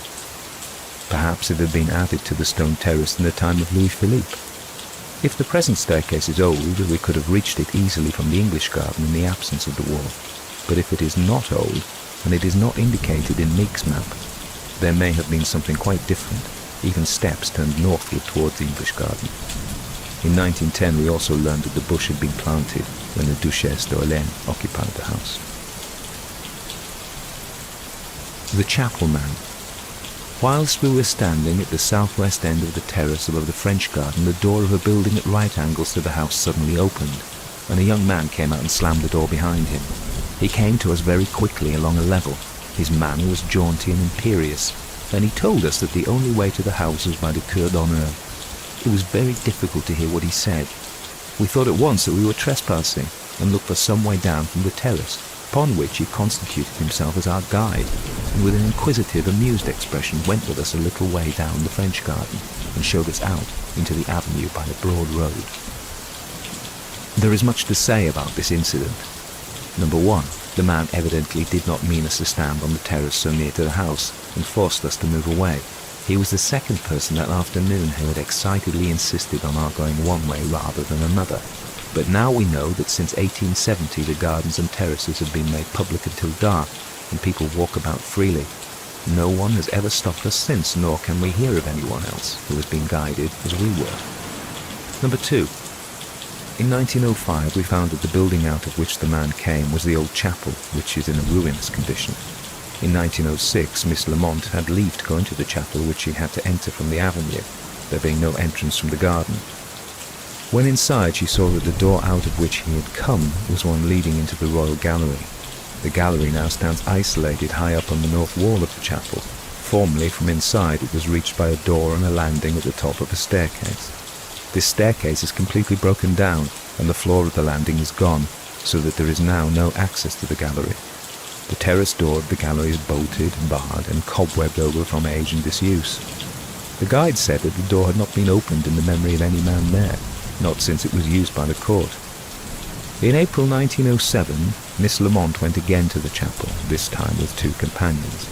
The guide then told them that the doors had not been opened to his knowledge for 15 years, and the great door not since it was used by the court of Louis XVI. Me, I have been here for 15 years, and I know that the door was closed up a long time before that. He added that having the sole charge of the keys, no one could have opened the doors without his knowledge, and smiled at the idea as he looked up at the blocked-up old doors. In August 1907, 2 other friends went to the chapel and entirely confirmed all that had been said about its ruined condition and the impossibility of the great door having been opened in 1901. Their guide told them that the big door had been Marie Antoinette's private entrance. The gallery was still standing and had 2 chairs on it of gilt and old red velvet, but when they asked whether it was possible to enter it, The guide laughed and pointed to the staircase. There was no other entrance, he said, and the stairs had been in that condition for the last 10 years. They thought, from the look of the stairs, that they had probably been so for much longer. In September 1910, a fifth friend went to the chapel and bore witness to the impossibility of the doors having been used in 1901, and was told that the staircase had finally broken down 15 years before. Number 3. From Desjardins' book we learned that the Queen's concierge had been Bonifay Duplan. He had rooms between the chapel and the Cour d'Honneur and kept his stores in a loft over the chapel, reached by the now broken down old staircase. The window of this attic still looks over the French garden, and from it, in old days, he would have seen anyone approaching the house from that side. The name of the Swiss, the porter, in charge of the Porte du Perron de la Chapelle, the door by the steps of the chapel, in 1789 was Lagrange. His rooms were immediately behind the chapel, looking into the avenue. He could easily have been sent through the chapel to interview strangers on the terrace. Number 4. We did not lose sight of the man when he came to us.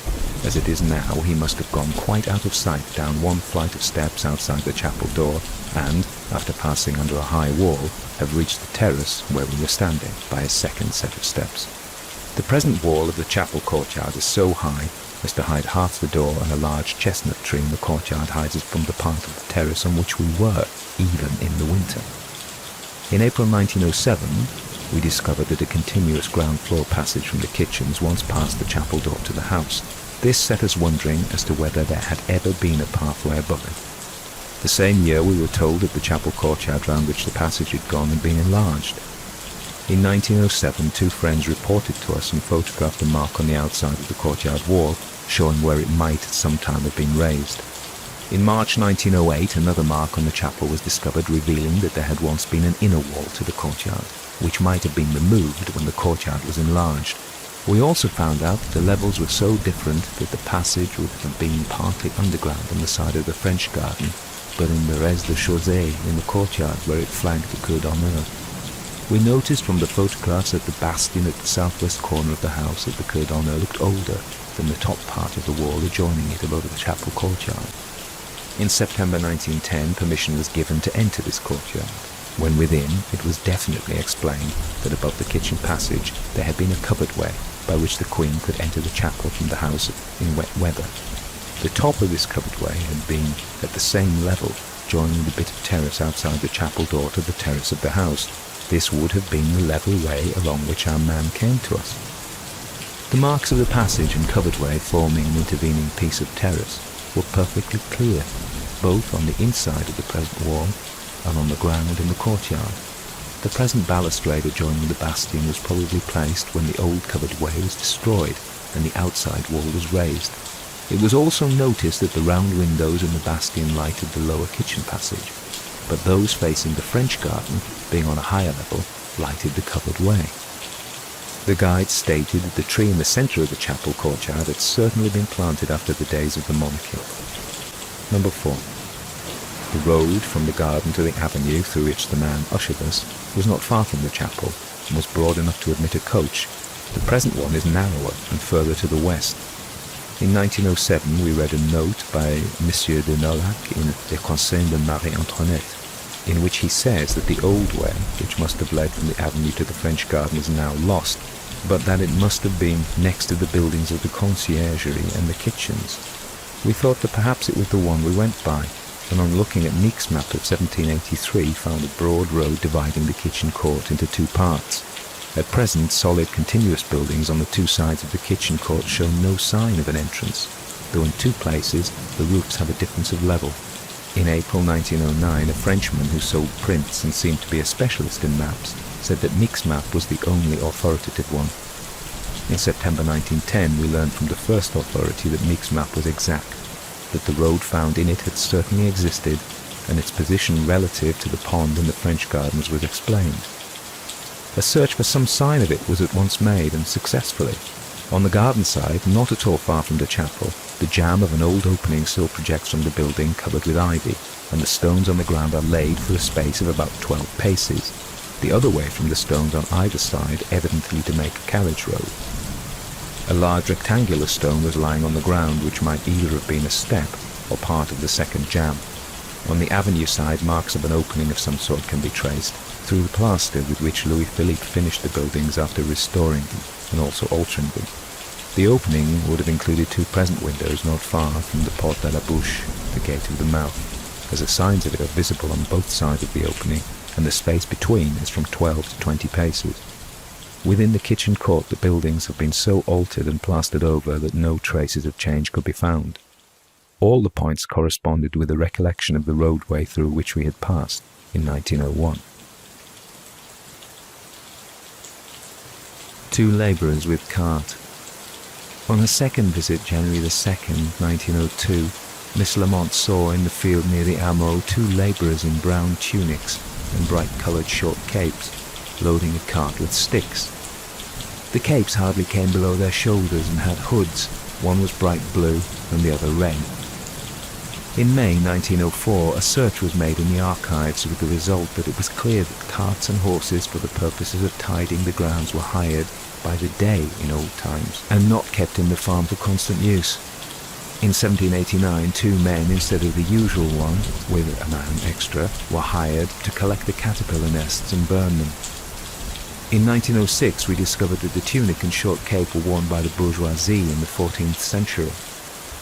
In April 1908, we had proof that the artisans were wearing them in the 18th century, and that some of the working men at Trianon in 1776 had art de couleur. The entries in the wages book showed that up until 1783, from time to time, a wagon with a horse and a driver were hired for picking up branches and sticks in the parks. But on October the 4th, 1789, a cart with two horses, almost certainly requiring two men, was hired for 3 days for the purpose. In August 1908, a former gardener who had been at Trianon long enough to remember both the Charpentier, father and son, laughed at the idea of such a dress being worn now at Trianon, as it belonged to the Ancien Régime. He assured us that carts of the present day in France had scarcely altered at all in type, and that the two now in use at Trianon, which we found in a shed at the farm, were of the old pattern. The wood. Miss Lamont then went from the Hameau towards the small orangerie. Whilst on the ascending path, she saw on looking back a man passing in front of, or in, a distant plantation, on his way to the Hameau. He was dressed in the cloak and hat we had seen the previous summer. She then descended to the low ground in front of the Belvedere and crossed one of the bridges over the principal river, not the Rocher Bridge, but possibly the Vergelet Bridge. After going forward a little, she turned, meaning to go back to the Hameau, and recrossed either the same bridge or the next one, which is very near the Vergelet. She immediately found herself in a wood of very tall trees with such high, thick undergrowth that even though it was winter, she could not see through it. Well-kept paths opened at intervals right and left at different angles, and they gave the impression of being so arranged as to lead round and round. She had the feeling of being in the midst of crowds passing and repassing her, and heard voices and sounds of dresses. On looking back, she found the view as completely blocked as it was in front and to the sides. After vainly pursuing the confusing paths for some time, she found herself close to the hill leading to the orangerie. In 1904 and in 1908, we tried to find this wood, without results. There are open plantations, but they have no undergrowths concealing paths from one another, even in summer. Several people have gone independently to look for the wood, but have not found it. In 1905, Miss Lamont was told by the chief authority that in this direction the trees had been thinned and not replaced. The entries in the archives indicate that there must have been woods nearby in which paths were cut for the queen. It is also likely that the older woods, such as les Onze Arpents, are not referred to, but when these plantations were made, thousands of lower shrubs were brought to be placed under the trees, which were paid for by the king. In the gardener's wages book, the gathering up and occasional burning of undergrowths in a wood, apparently in this part of the garden, are alluded to. In Meek's map, 1783, the wood with its diverging paths can be plainly seen. It is approached by the two bridges over the river and stretches towards the hill on which the orangerie stands. The music. Whilst in the wood, Miss Lamont heard sounds of a band of violins drifting past her from the direction of the house. The sounds were very soft and intermittent, and were lower in pitch than bands of today. She could afterwards write down from memory about 12 bars, but without all the inner harmonies. She ascertained immediately afterwards that no band had been playing out of doors that afternoon at Versailles. It was a cold, wet winter's afternoon. In March 1907, the 12 bars were shown to a musical expert who said, without having heard the story, that the bars could hardly belong to one another, but that the idiom dated from about 1780. He found a grammatical mistake in one bar. After hearing the story, he said that bands in the 18th century were lower in pitch than they are now. He suggested the name of Sacchini. In March 1908, Miss Lamont and a friend were told in Versailles that no bands had been allowed to play in the park in winter until 1907. They also ascertained that no music played at Versailles or in the park could have been heard at Trianon. In the same month, they searched through a great deal of unpublished music in the Conservatoire de Musique at Paris, and discovered that the 12 bars represented the chief motives of the light opera of the 18th century, excluding Rameau and his school, and that, as far as they could discover, nothing like them occurred in the opera of 1815 onward. They were found in Sacchini, Philidor, Monsigny, Grétry, and Pergolesi. Grammatical mistakes were found in Monsigny and Grétry.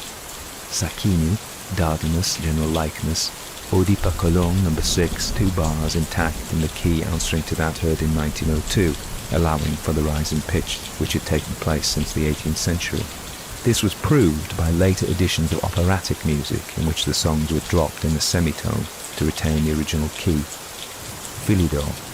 In a collection of single airs, Rigaudon 1767, the cadence Le Marchel Ferrand, repetition of single notes, the first bar of the melody, and many other hints of likeness. Duny 1765, the same general characteristics but no exact resemblance. Monsigny, Le Roi et les Fermiers, written for performance at the opening of the new theatre at the Petit Trianon, August 1st, 1780, when the Queen first acted herself. Up to 1908 it had not been republished. In it the figure of the first of the 12 bars was found. Les Déserteurs. No published edition was found after 1830.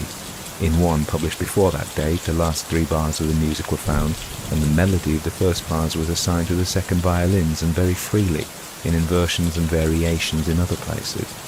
The character of the accompaniment was reminding. Thirds and sixths constantly occur in Monsigny's music. Grétry. The same phrases were used, and the ascending passage was found, also hidden consecutive fifths. Pergolesi, largo and andante in D. Similar phrases were used. The Tall Gardener. Miss Lamont then went along the upper path, and when between the Escargot Hill and the Belvedere she met a very tall gardener of apparently great strength, with long muscular arms. She thought that with his long hair and grizzled untidy beard and general appearance he had the look of an Englishman rather than a Frenchman. He was dressed in a rough-knitted jersey, and a small dark blue round cap was set at the back of his head. She inquired where she should find the Queen's grotto, and he walked a little way beside her to show her the way. Miss Lamont expected to have to turn back to the present grotto, and when she remarked that they were going past the Belvedere, he replied firmly that they must go past the Belvedere, and said that it was necessary to have been born and bred in the place to know the way, so that nobody could fool you. It appears that from 1870 onwards, the gardeners at Trianon have been selected from the technical schools, and that it is now a matter of competition, no one being simply appointed simply because he was born and bred there. We do not know whether this is the case with the under-gardeners, or whether the tall gardener was a chief official or not. In August 1908 we were told by a former gardener that their dress now is the same as the traditional dress of the Ancien Régime, viz. A rough-knitted jersey with a small casquette on the head. In the old weekly wages books there appears for several years the name L'Anglais, probably a nickname. He must not be confused with John Eggleton, who remained at Trianon only a few months, and whose wages were settled on his departure by a bill which is still in existence, but is not in the wages book. We owe our researches as to the position of the Queen's Grotto almost entirely to the tall gardener's decided directions and guidance to the part of the English garden between the Belvedere and the Montagne, close to the theatre. E.M. F.L. September 1910. Answers to questions which we have been asked. One of us has to own to having powers of second sight, etc., deliberately underdeveloped, and there are psychical gifts in her family. She comes of a Huguenot stock. The other is of a large and cheerful party, being the seventh daughter and of a seventh son. Her mother and grandmother were entirely Scotch, and both possessed powers of premonition accompanied by vision. Her family has always been sensitive to ghost stories in general, but mercilessly critical of particular ones of a certain type. Both of us have inherited a horror of many forms of occultism. We lose no opportunity of preaching against them as unwholesome and misleading, because they mostly deal with conditions of physical excitement, a study of the abnormal and diseased, including problems of disintegrated personality which present such close analogy to those of insanity. We have a deepest distrust in and distaste for stories of abnormal appearances and conditions. We find narratives of revenants unconvincing, and studiously avoid, as utterly lowering, all spiritualistic methods of communication with the dead. We have never had the curiosity or the desire to help in the investigations of psychical phenomena. We belong to no new schools of thought. We are the daughters of English clergymen and heartily hold and teach the faith of our fathers. We are quite certain that neither of us exerted any conscious influence over the other, for though we saw much in common, yet each had independent vision. We should think it wrong either to exercise or to submit to influence of that nature. We are independent people, and accustomed to stand on our own feet. Our condition at the time was one of perfect health and enjoyment of a holiday in the midst of very hard work. We were entirely ignorant of the history and traditions of the place, and continued our conversation about other things after every interruption. We did not even know that we were in the grounds of the Petit Trianon until we saw the house. At the time, Miss Lamont thought that there was something unusual about the place and was puzzled. The same idea returned to her occasionally during the following week. Miss Morrison put a feeling of depression down to some physical fatigue in herself, and so said nothing, for we did not know one another very well at that time, were in the relation of hostess and guest, and neither of us thought of enlarging on uncomfortable sensations. After some days, when Miss Morrison was writing an account of the expedition, she thought it over with care, and realized that her sensations had not been caused by fatigue, but had produced fatigue. She became convinced that the oppression had been due to some unusual cause in the place itself, and instantly turned to Miss Lamont and said so. Miss Lamont agreed. We then discussed the man by the kiosk and the running man, but said that there was much besides which would cause dreamy depression. Miss Morrison returned to her letter and wrote down, "We both think that the Petit Trianon is haunted." When we met again, 3 months later, we talked it over, and finding that Miss Lamont had not seen the lady, and that Miss Morrison had not seen the plough, cottage, woman or girl, we resolved to write separate accounts of our visit in order to find the discrepancies, but with no idea of making exhaustive histories. These papers are still in existence. Miss Lamont in her story used the words uncanny and eerie to describe her feelings, but they did not mean that she had the least idea at the time that any of the people encountered were unreal or ghostly. This was still more true of the scenery. During the next 3 years, Miss Lamont repeatedly took parties of girls over the Trianon, and she reported that the place was changed, but Miss Morrison could not believe it, and even made maps to remind her what the old route had been. After Miss Morrison had paid a second visit to the Trianon in July 1904, and had found out for herself that the place was entirely changed, it was resolved to undertake a personal research into the matter, and to say no more until we had discovered for ourselves whether our vivid recollections of the people in the place tallied with any ancient reality or not. Up to that time we had told the story freely, with the result that we have constantly traced it, inaccurately reported in histories, sometimes purporting to have come from other sources, and even in newspapers and small periodicals. After research had begun to yield interesting results, we were obliged to be silent, finding that publicity prevented our getting at evidence.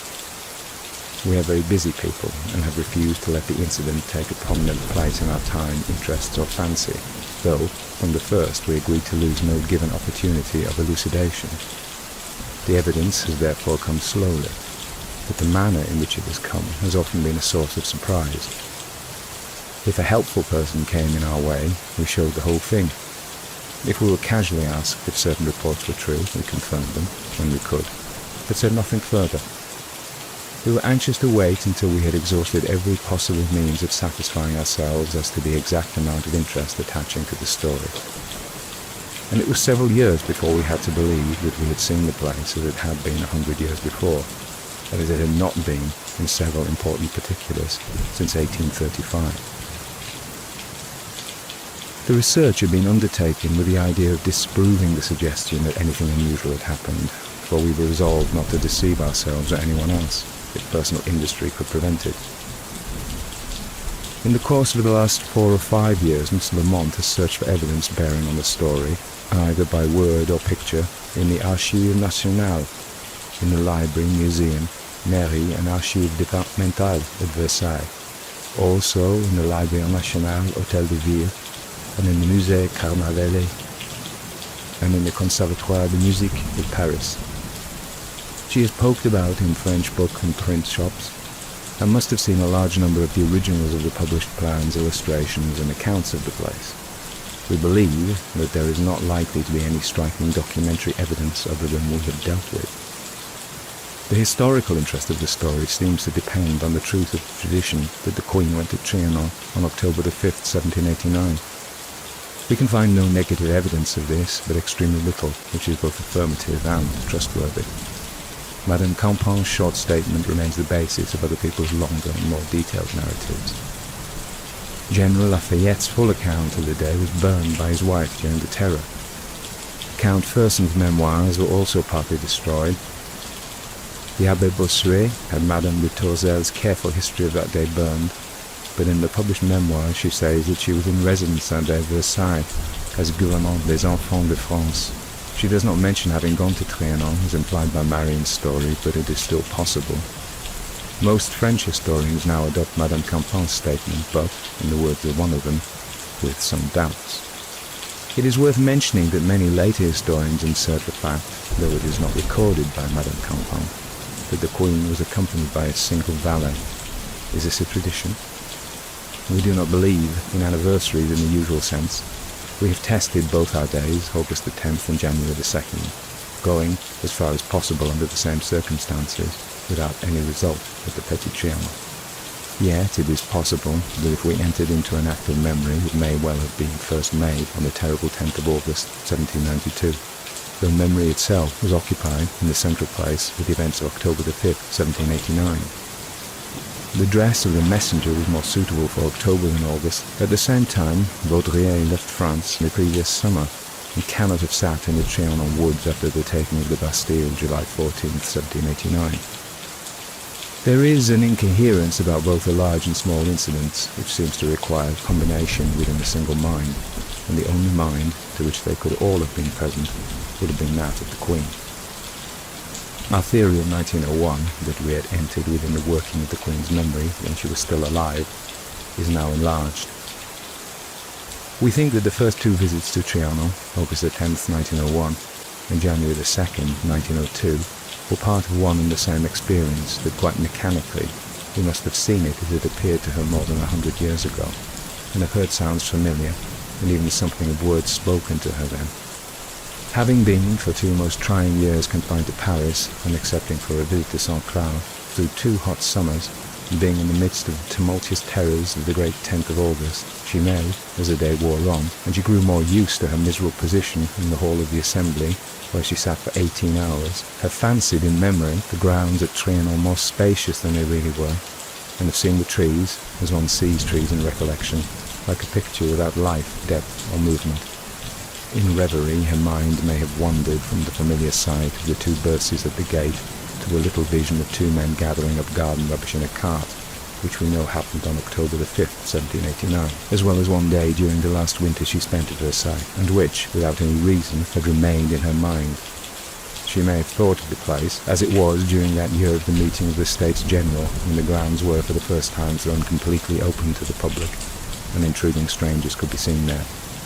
Or she may have gone back to the earlier years and the pleasant afternoons, when the band played on the pelouse in front of the house, and to the excitement of acting in a little theatre with her special friends, perhaps letting herself realise the unkindness of the pressure put on her by Baudelaire to have the acting of the mariage of Figaro authorised. How naturally the thought of him would have formed one picture in her mind within the memory of the last scene, when she was hurriedly summoned from the Trianon never to return, for she may very likely have supposed all that she was suffering to have been more exclusively the result of her own former mistakes, and could have been just, and have been going over them in her mind.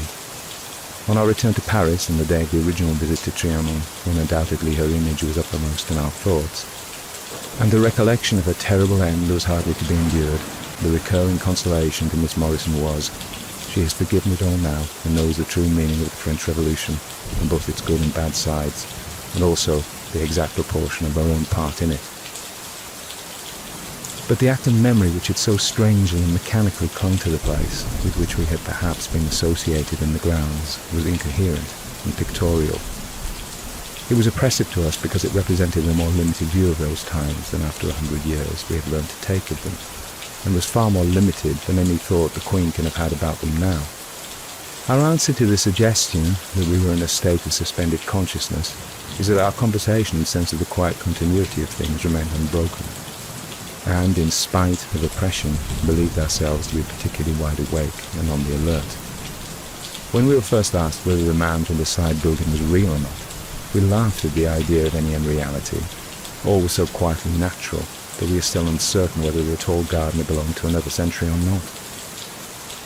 It has taken us 9 years to work out all the details which bear witness to the strangeness of what we saw and did, and to justify us in our present conviction that, from the moment of our leaving the lane until we emerged into the avenue, we were on enchanted ground. The theory of coincidences would have to be considerably strained to cover more than 20 points quickly succeeding one another. In the municipal records kept in the library at Versailles, there is a list of fates in the grounds. Miss Lamont had examined it carefully. There had been one for which people had been dressed in Louis XVI costume in June 1901. But there is a note to say that it had been confined to the Amour. There was none in August 1901. We know that since 1901 there have been fates in the grounds with scenes and character, so that other people may have come across them. An examination of the records as to dates would probably reveal such possibilities. In the same catalogue, notices are made of photographs taken of historical groups of fates. There had been some in connection with the June fete, and Otto was mentioned by name. On inquiry, Otto wrote that he had not taken a whole party that was of groups of young women and a single woman. Dufayel took pains to look the matter up, and Miss Lamont and one of his employees went through all his lists and books of specimen photographs and found that he had not taken any photographs of Trianon between 1900 and 1906. He recommended inquiries at Pierre Petit, as Petit would have Lafayette's as well as other photographers' pictures. No photographs of the scenes we wanted were to be heard of there, and Pierre Petit wrote afterwards that his only photographs of the Trianon had been taken in 1900 for the exhibition. It has been suggested to us that our story can be explained by people posing for a cinematograph in order to register the scene of the messenger running to the Queen, while something further has been said of the girl sweeping up leaves as forming part of the group. Naturally, from the first we had thought of some such explanation, but had rejected it as insufficient. We did not see the man running, we only heard him. Then he suddenly appeared, standing close to us, and addressed us personally, earnestly, and with excitement. As a scene, it would have been nothing. We saw no Queen, and no girl sweeping up leaves. He remained by us until we turned away from him. The cinematograph theory does not explain how it was he came over and stood with his back against rocks of considerable size piled on one another, when rocks had not been there for nearly 100 years, though we find that they had been placed in that part of the garden in 1788. Nor does it explain how it was that both before and during the man's coming, we were both gazing at a kiosk which is now not in existence, though both rocks and kiosk we found out years after to have made part of the original scenery in 1789. Not a word is hinted about the little bridge over the ravine and the little cascade close by, all being essential both to our and, we believe, to the original story. We suspect the explanation to be simply that we had not talked about them at first, not knowing their significance till later, and so they have not got into any widely spread story. We know from the archives that the streams were not cleared from leaves after October the 4th, 1789, and that Marianne is only mentioned as having been paid for work in the grounds in 1783, as one of several children so occupied. If masqueraders were posing as guards at the Porte du Jardinier, the cinematograph idea does not explain the reappearance of the old cottage close by in its former position as placed on Meek's map of 1783. If the part of the Queen was being acted, what of the orchard of trees we saw her looking into, not now in existence? Also, what is the account of the barrier at our right hand screening off the present view and exactly answering to the old enclosure of the Jeu de Bague? The cinematograph does not explain the man who opened the great door of the chapel, easily banging it behind him as he came out. For in 1907 the people living in the place believed that it had not been opened since the days of Louis XVI, and the keeper of the key knew that even the door of the landing had not been opened for 15 years. How was the wall lowered, which now largely hides the great door from the terrace and makes it necessary to go down one flight of steps and up another, whereas we saw the man coming along level, in full view, from the moment of his opening the door until he reached us standing on the terrace outside the window of the antechamber. The cinematograph would not explain the reappearance of the old wood in all its denseness, nor the rapid disappearance of the cart and men in an open field, nor the music, which 6 years later was found to be a piecing together of 18th century operas. No amount of masqueraders explains to us the ease with which we dismissed from sight and hearing the usual August crowds in the middle of a fine afternoon, and the impossibility of harmonizing our recollections of the scenery with anything but the old maps and records. Certainly none of the persons we met were being photographed at the moment, or we must have seen it, and had scenery been erected for the purpose, we must have observed such large artificial arrangements. There would probably have been sightseers, and presumably the fact of anything so considerable would have been in the catalogue. Even should it be proved that the cinematograph had been taken that very day, it would not be a possible explanation to us. The groups we saw were small and isolated from one another. There was also the deepest silence everywhere, and no sunshine, whilst the light was the worst possible for a picture, for the sky was overcast. And though, whilst we stood there, an indefinable air of strangeness dropped over everything, including the tall forest trees, it was not of a kind that could be accounted for by fictitious scenery. The people moved and spoke as usual, but their words were extraordinarily difficult to catch. In September 1910, the question of such representation was settled by an inquiry of the authorities. No leave to take cinematographs had been granted in August 1901. The fete had been on June 27th, and the photographs of it had been taken sufficiently near the time to be published in the July number of Versailles Illustré. Not one of the pictures in this number is in the least like what we saw, either in the matter of subjects, costumes, or places. The inaccuracy is so great that in an article in the same magazine, the scene of the messenger coming to the Queen is transferred from the grotto to the Hameau, though the sole authority for the tradition places it at the grotto. During the last 5 or 6 years, much research into topographical and archaeological details has been made by the newly formed Société des Amis de Versailles, probably from the same archive examined by Miss Lamont, so that many points of likeness to what we saw may soon reappear. Old music with old-fashioned instruments is now frequently introduced at summer fetes at Trianon. Even the water arrangements in our part of the garden seem likely to be altered, and a little cascade may yet be seen again. At the beginning of 1910, Miss Lamont saw engineers searching for the first and second sources, and in the following autumn she found iron grids placed on the ground near the positions we had allotted for them, but nothing had been altered up to September 1910. We are most curious to know whether the restorations will be exactly according to our recollections of the scenery or not. As we had first talked about, are constantly being repeated to us, some with the little additions we can recognise as our own early surmises, generally with omissions of points we did not know to be interesting until later, and often with all the muddles arising from the attempt to shorten a long story, with a few unauthorised additions and explanations thrown in. These stories are told to us as being the property of persons we have never heard of. We have constantly inquired on what authority they rest, and, if there is any at all, we have not infrequently been able to discover the track they have followed from us, back to us again. We do not think the deception explains it. If we were deceived in 1, 2, or 3 points, could we have been in all? For out of them we have been able to reconstruct the story of the Trianon in many tiny details, the truth of which we have had to discover for ourselves. We are constantly asked why we, of all people, should have had such an adventure. We are equally puzzled, and have come to think that it may not be so unusual as it seems. We can imagine that people, even if they suspected anything unusual, which they might easily not do, may have thought it best not to follow it up. The peculiarity in our case may simply have been that two persons were equally able to consider the circumstances and did do so. That we found there was available evidence and that we had the opportunity for obtaining it. Certain unusual conditions were present. Two people in broad daylight, good health, and normal conditions were equally able to bear witness to the facts, yet not in the manner of thought transference between each other, for they did not see alike in every point. Some of the facts are so small that no historical knowledge, however dim, could have suggested them. They concerned such well-known historical personages that much documentary proof as to the reality of the incident is accessible, yet, in some particulars, they are of such a nature as to be incapable of reproduction by any tricks of scenic effects, and some of the evidence found in the archives had, to all appearance, not been disturbed since the collection by the National Assembly, until Miss Lamont in 1904 undid the old fastenings that had stuck together through age and disuse. For instance, much of the evidence about the gardeners taken from the wages book. E.M. and F.L. September 1910. A reverie, a possible historical clue. To find the causes of the universal movement for which for convenience we call the French Revolution, one should be a trained historian, philosopher and theologian, and be able to pass in review and justly estimate the aspirations for political consolidation, greater individual responsibility and the revolt against papal tyranny over consciences, as they had been working in all European countries for many centuries.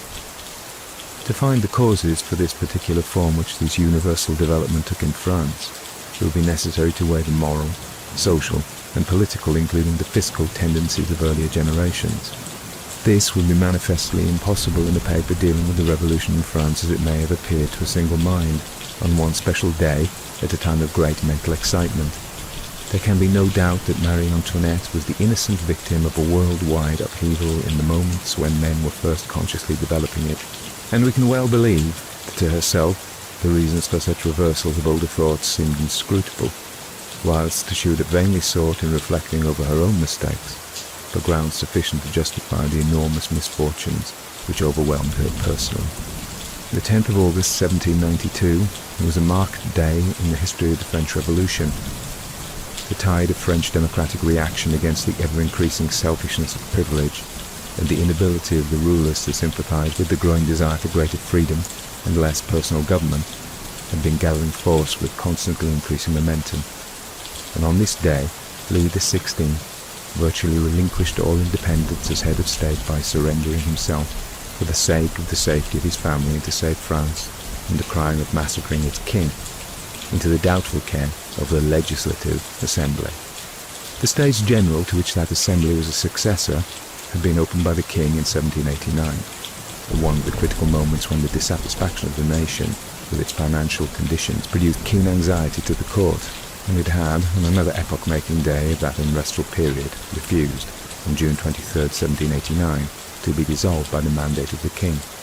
From that moment, the National Assembly had become the centre of the reforming party in France. Louis XVI, as king, did not seem to stand in the way of the wishes of the nation as expressed by the Assembly. He appeared to be willing to forego more of his prerogatives than was compatible with the existence of a monarchy as understood in France. But it was believed the Queen was of a different opinion, and desirous of upholding the ancient monarchical idea as a practical force, which at that time, in spite of the King's amiability and absence of policy, could not be otherwise than hostile to the still vague but unbounded aspirations of the Democratic Party. Madame Vito had that influence over the King due to a strong personality and her position as a much-loved wife. Upon her, therefore, fell the wrath of the nation. It was instinctively recognized that as a wife and mother she had every reason to desire the continuance of things as they were, and the people quickly interpreted every act of vacillation on the king's part the Queen's active enmity to the rising forces of democracy. It was on August the 10th, 1792, the Legislative Assembly was made to realize another function belonging to it beyond that fighting the prerogatives of the king and the aristocracy. In such a restless age, and in such a country as France, it was impossible to suppose that the outspoken longings of philosophers, poets, and statesmen for freedom should not stir up the hope of freedom from all authority and restraint whatever in the lowest stratum of society. The lengths to which the mob in Paris could go had, during the last 3 years, shown itself on isolated occasions, but with increasing frequency and savagery. Both mob and assembly were animated by the same desire, viz., to make the monarchy in France absolutely helpless to withstand their will. The assembly was trying to bring it about with some appearance of constitutional decency, without apparently perceiving that unless the king was allowed to banish himself, a discrowned monarch without any raison d'etre or whatever in the country inevitably meant his ultimate and perhaps speedy disappearance by death. The mob saw its policy more clearly and was ready to get rid of him and the Queen by instant murder. Thus, on the morning of August the 10th, the Legislative Assembly had the double part to play of continuing its assault on privilege, whilst protecting the royal family from destruction. When at some moment between 7 and 9 a.m. Louis XVI and Marie Antoinette entered the manège in which the council met, there was at first some attempt at restrained courtesy, showing itself in the grave assurance of protection in reply to the king's request, and also in half an hour's doubt as to where he should sit down. But the assembly was entirely aware of its victory in this act of unconditional surrender on the part of the king, and would allow no royal guards of any description to enter. There was a short alarm lest it should have to defend itself against the cannon of the insurgents, the sound of firing approaching nearer to the building than the nerves of some of the deputies could sustain with calmness. But the mob had not yet realized that it had the upper hand, and was content to believe that the protected king was the imprisoned king, and only continued to howl ferocious threats outside their grille.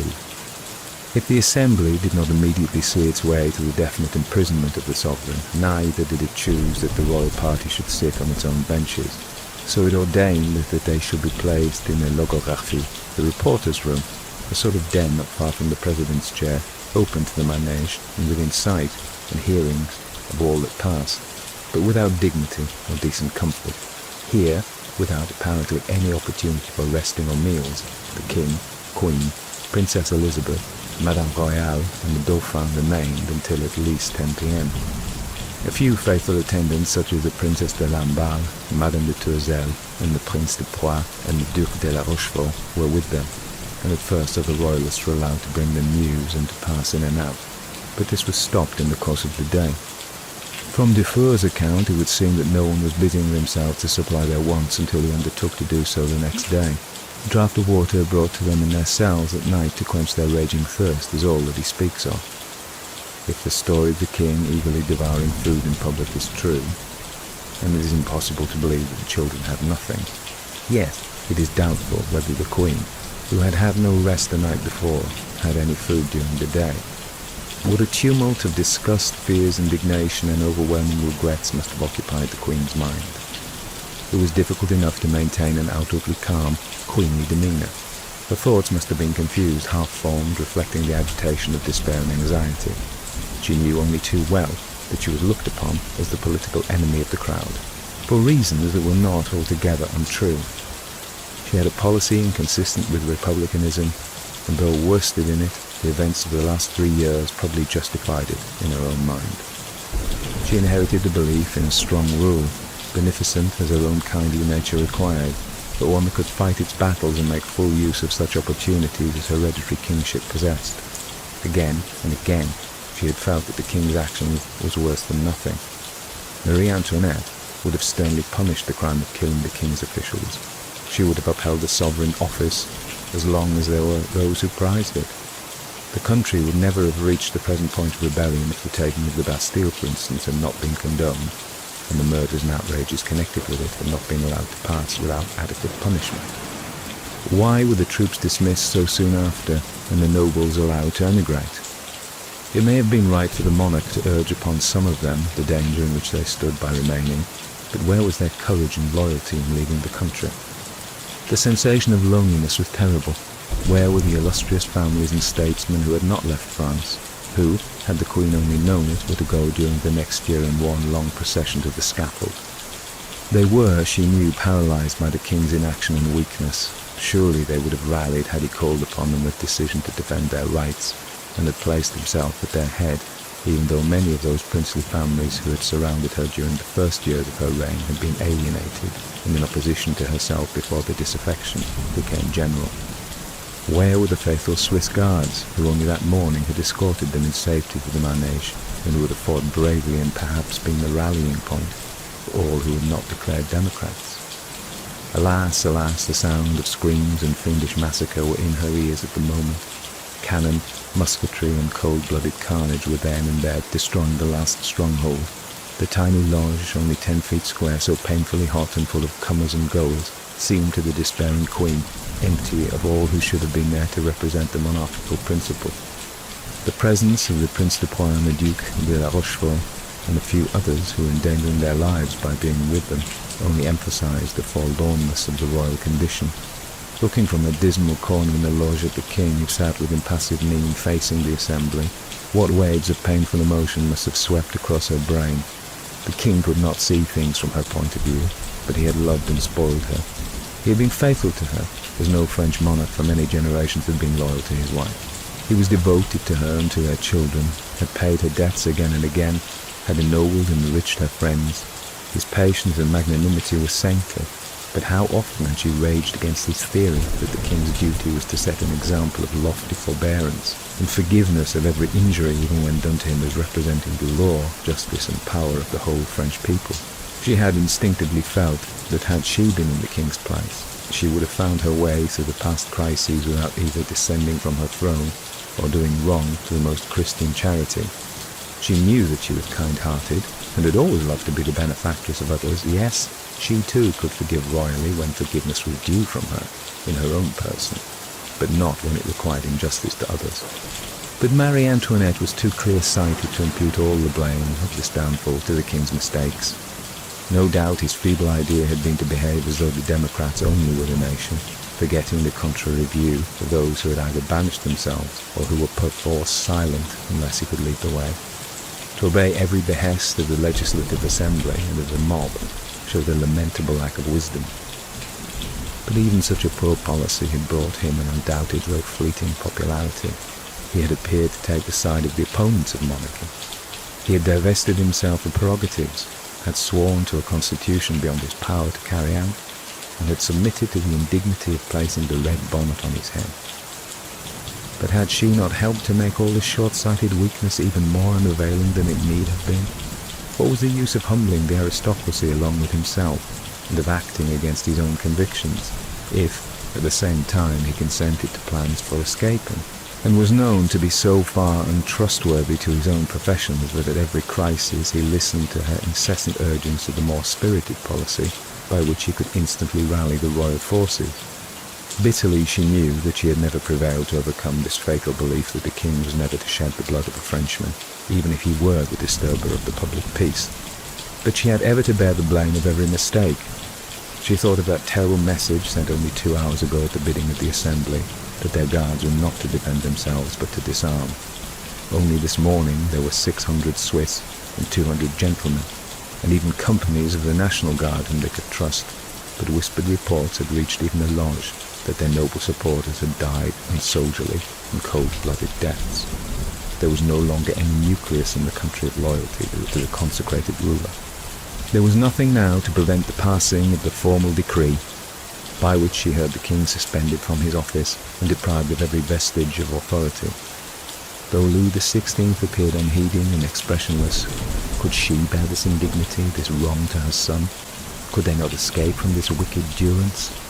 But she had consented to this surrender to their enemies in the hope of saving her son's life. It had been the only chance.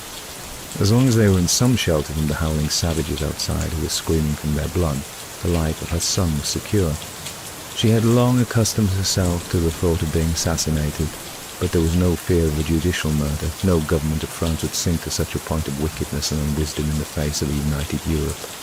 They would be condemned to more years of miserable bondage, but they would be together. Friends would rally, circumstances would clear themselves. The Queen had it in her still to do and dare everything, if there were any hope of surmounting the present crisis. If she might only act. But no, the Queen's heart sank again as a numbing sense of hopelessness came over her, remembering that she would not be allowed to act. It was always the King who had the last word. She might plan, but he, with all his love and confidence in her, invariably thwarted every attempt requiring some spirit of defiance. He had ruined the Varennes scheme by letting himself be recognized at critical moments. Why did he review the guards that morning and make it unavailing by omitting to speak words of courage and confidence? Why did he seek the protection of his enemies rather than fire on the mob, which an hour later fled away at the volleys fired by the Swiss? No, there was no hope of contending against the difficulties imposed on their party by the inertia of the king, and now things had gone so far, perhaps he had no choice but to advise obedience when the assembly decreed that the few friends outside their household who had pressed into the lodge should no longer hold communication with them, but should retire. More than once during those sad hours they had to see faithful servants bleeding and with torn clothes, judged at the bar of the assembly for having defended them. The handkerchief that was handed to the Queen in the place of her own, which was soaked with tears, in order that she might wipe away the drops of sweat off the brow of the young Dauphin, was tinged with blood. Exhausted by horror and disappointment, what strength remained to the Queen must have spent itself in thoughts for her little son, who with very touching obedience was trying to be very dignified with his evil men. If she was personally helpless to save his crown, surely the kings of Europe would see to it. Again, hope revived at the thought of a successful war already beginning. The false moves of the last years perhaps only meant, at the worst, that though she and the king had to die at the hands of an enraged but defeated France, the boy would escape. With victorious armies surrounding Paris, there would be those within who would then be roused to get the lad into the protection of friends. Surely God would help him then. But what if everything should fail? Fatality had overtaken every reasonable hope since this terrible revolution had begun. There were forces of mysterious and terrific magnitude which seemed to her to be bearing away everything that had been stable hitherto. The ignorance of what constituted these forces increased their terror for her. During the 2 hours when the deputy separately repeated the words of the oath to maintain liberty, equality, or die, the Queen, in utter weariness, tried to penetrate the mystery of that fatality which seemed to overtake royalty in France, and herself in particular. Perhaps for a moment she realized that had she seriously studied history, some light might have come as to the meaning of this crushing movement. The volumes of Hume's History of England, which in the early days had been carelessly listened to, conveyed little to her inattentive mind. She did not know even the history of France intelligently enough to be able to guess whether the enveloping force owed its strength to anything which could have been foreseen. Was there anyone who could have foreseen this trend of events when it was only last year that the Constitution had been applauded to the skies as the consummation of political wisdom? Was the penury of the country and the starving condition of the poor at the bottom of this earthquake? But why visit them upon the court? People must know that she and the king were most kindly and anxious and troubled for all. They had reduced every possible expense in their household. Had she not 9 years ago refused the diamond necklace on account of its expense? She had not gambled in old days more than others, neither had she enriched her friends more than the sovereigns were in habit of doing. The Pompadours and the Du Barrys had rolled in wealth. What was the cost of the Trianon compared to the millions of money spent in building the palace at Versailles? It was unjust to make her and her children bear the punishment of the sins of former generations. Were such writers as Voltaire and Rousseau responsible in any degree for the gathering forces that were crushing all law and order as they had been hitherto understood? The Queen knew something of their views, but their invectives against kings as tyrants seemed unjust and exaggerated and had repelled her. To her mind, her mother, husband and brothers were not selfish oppressors. They meant to be useful to their subjects, and would have been unwise to have rejected the wisdom of former times embodied in traditions and old customs. Moreover, any truths uttered by Voltaire were vitiated to the Queen by his declared hostility to religion. She knew it. Such overwhelming forces as were destroying France could not be the outcome of such feeble views. There must be stronger reasons than such writings could account for. But here there was some tangle of ideas which could not be unravelled. The Queen's mind was not one to dwell on abstractions. It was wholly untrained and incapable of thinking out points of philosophical or religious argument. She could not disentangle the various points of view which distracted her mind. As the long hours went on, her sorrows, which admitted of no comfort, the strange impassiveness of the king, the sight of her weeping companions, the efforts of the children not to give trouble, and the physical suffering entailed in all alike, boxed up in this stifling hole on a hot August afternoon, filled her with maddening oppression. whilst the cold and insolent words of the hostile assembly, the unspeakable insults incessantly hurled at her by the cruel voices outside, the noise, the heat, the smells, the want of room, added to the effects of sleepless night and absence of nourishment, must have filled her with an uncontrollable longing to get away. As the afternoon wore on, with no hope of relief, black, helpless despair closed in on the mind of the tired queen. She must have felt that, if she was not to go mad, it was necessary to extricate herself from her present surroundings by at least a semi-unconsciousness of them. Her brain was on fire. Could she not force her imagination to take some rest? Even in happy times, some natural impatience in the queen's nature made it imperative to her to run away and be alone sometimes. It was at the Petit Trianon that she had found relief from tiresome restrictions, importunities of etiquette, and obsequious crowds. There at least she could have her own way, and her love of simple pleasures and country freedom had been satisfied. If only she could fly to that beloved spot, away from this horrible smell of blood, what happiness it would be to her jaded spirits. Only to think of it afforded her a dim pleasure overcoming the inevitable bitterness of the recollection. Yes, it was the Petit Trianon, which of all places in France she loved best. The bare memory of its trees and grass and cool shadows brought a little refreshment. It was there that she had always found a reprieve from the stately formalities of Versailles, and that she had been able to unqueen herself, and be on an equality with her friends. But was there no pangs as she realized that the king had practically just been deposed, and that she, by the voice of the only authority now recognized in the country, was virtually no longer Queen of France? That favourite pastime of pretending to be no queen in the privacy of Trianon had been a dangerous game. Marie Antoinette had not attempted to be on an equality with the old haute noblesse, whose absence at this moment was so deplorable. Such familiarity would have lowered them in their own eyes, for their rank and consideration rested on their service of the sovereigns, and only by etiquette rigorously kept could the princes and old nobility find their own raison d'etre. With keen pain the truth flashed upon her that the thoughtless queen had done her best to undermine Cardinal Richelieu's policy in bringing the great feudal princes to squabble in small rivalries about positions at court, rather than leave them to combine into factions and fight each other in wars dangerous to the state.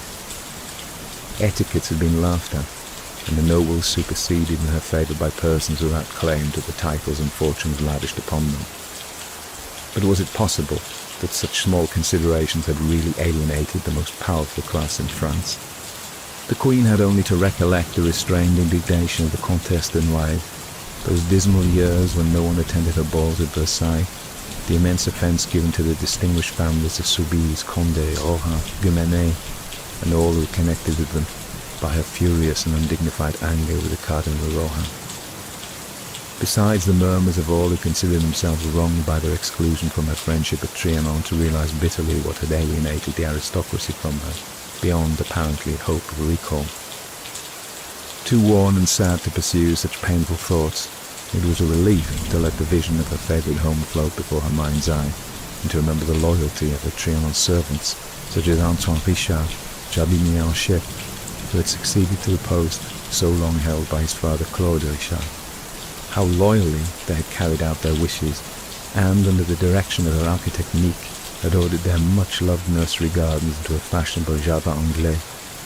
It had been delightful planning that garden, and altering the arrangements and decorations of the house and grounds with her own rare good taste, until scarcely any part was left bringing to mind the sojourn there of Madame de Pompadour. But the house itself, in a little menagerie, with its vacherie, bergerie, poulailler, or of Madame du Barry, but the formal French garden, the chapel with the kitchens beyond. In the dirty, stuffy loge the royal family had resigned itself to a melancholy silence.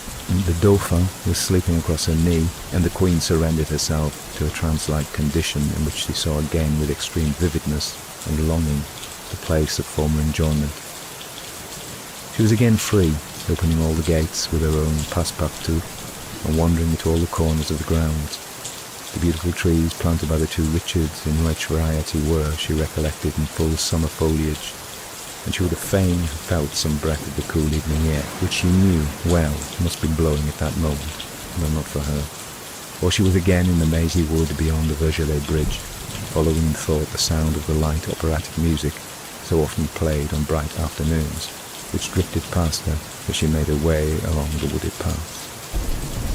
Well-known bars of Monsigny's music mingled with reminiscences of Sacchini's and Retry's operas.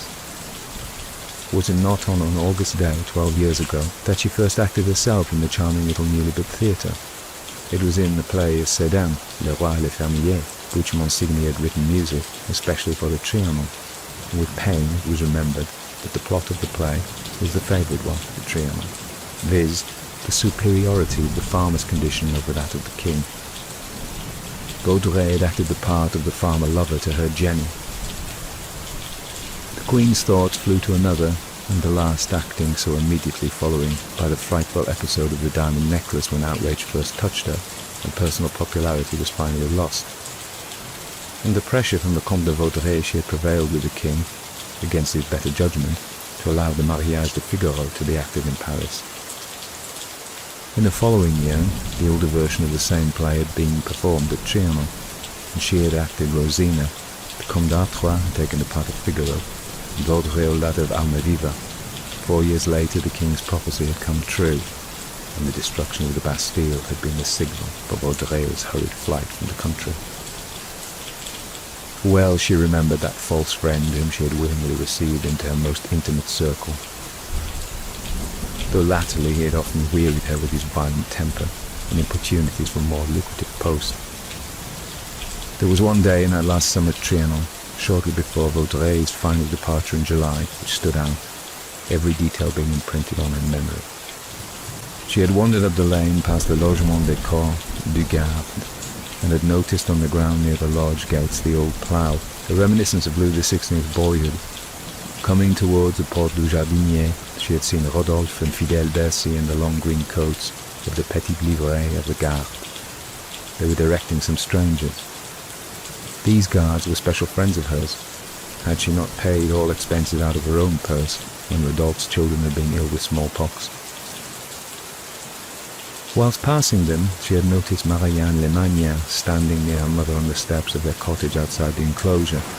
The Queen calculated that the girl who had been 14 years old must now be a young woman of 17, and with her promise of beauty would soon marry, probably, she thought, to young Charpentier, who was already, she knew, attached to the girl. The Queen's intimacy with her servants at Trianon had been a never-failing happiness, and she thought with infinite tenderness of the trouble their loyal sympathy for her must be causing them now. Passing through the gardener's enclosure and the porte d'entrée, she had come to the English garden.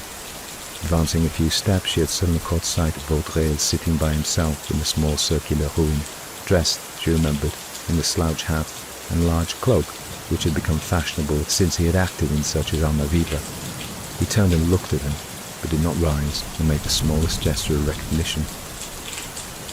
It was by her own orders that at Trianon her ladies and gentlemen did not rise or put away their occupations when the Queen entered the room, but she had lately become sensitive. On this occasion she felt his rudeness. After all, she was the Queen. He was there as her honoured guest, where the highest in the land desired to be.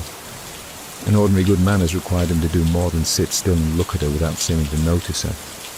The Queen remembered her sensation of displeasure, and now her extraordinary excited memory, which was enabling her to see Trianon again, down to the smallest details of the scenery, also revealed to her a short-sighted folly in undermining the first principles of that mutual courtesy which constitutes best court life at a time when France was on the verge of an immense political whirlpool. Yes, it was on that very same spot that the messenger came to her a few months later to announce the crowd of disaffected women from Paris en route for Versailles. She could never forget that October morning, for from that time her life had entirely altered in character, and the Queen had endured a weary round of perpetual and open insult. Throughout the preceding summer, the grounds at the Petit Trianon, which had formerly been so jealously guarded even from the court, had been thrown open to the public, and in order to take the chance of walking there in any privacy, the Queen had lately been in the habit of driving over during the morning. That 5th of October had been fairly fine during the early hours, and she remembered having seen the gardeners at work in the different parts of the gardens, on her way from the Temple de l'Amour to the Hameau. She had passed the prairie, and had seen 2 labourers in their picturesque brown tunics and coloured chaperons rouge, filling a hired cart with sticks. Crossing the Vergelet Bridge, she had approached the cavernous mouth of her favourite grotto, over which ivy fell in graceful wreaths. For the first time in her experience, she had noticed that the little stream issuing from the grotto had not been cleared, but was choked with dead autumn leaves. This unusual and forlorn sight had remained in her mind. Here she had sat for a time looking at the place now deserted by all who had formerly been there with her, and, as was inevitable at that time of political anxiety, became engrossed in mournful anticipations of further troubles. They had pressed more than she could bear, and feeling a sudden desire to speak to someone, she had entered the moss-lined grotto. Passing the point on her left hand where the little cascade entered from above, she climbed the rock staircase leading to the upper opening near la porte d'entrée. Coming out upon the elevated rock, she called to Marianne Lemagnier, whose father's cottage was not far off. Fancying that she heard the girl running to her, the Queen had turned and was surprised to see instead of the girl, the garçon de la chambre, who in a state of great agitation handed her a letter from Monsieur de Saint-Priest, the minister of the palace. Her memory recalled the look of that man, also in the fashionable Spanish hat and cloak, flying over one of the upright rocks placed near the path by her orders. He had been so anxious that she should wait at the house while he fetched the carriage that she relinquished her first thought of hurrying back by the woods, and she turned instead to go to the little bridge which crossed the tiny waterfall. How fond she was of that little rustic bridge, which she had placed high up on the rocks, hiding the theatre and surrounded by thuya and pine trees. It had been one of the most charming of all her inventions, and in fancy the Queen again saw every step of the way, and the trickling stream pouring over the rocks at her right hand, amidst ferns and moss, on its way into the grotto behind the bridge. Sitting under the north terrace near the door, and leading from the house to the Jeu de Bague, she had reopened and reread the minister's letter while waiting for her carriage.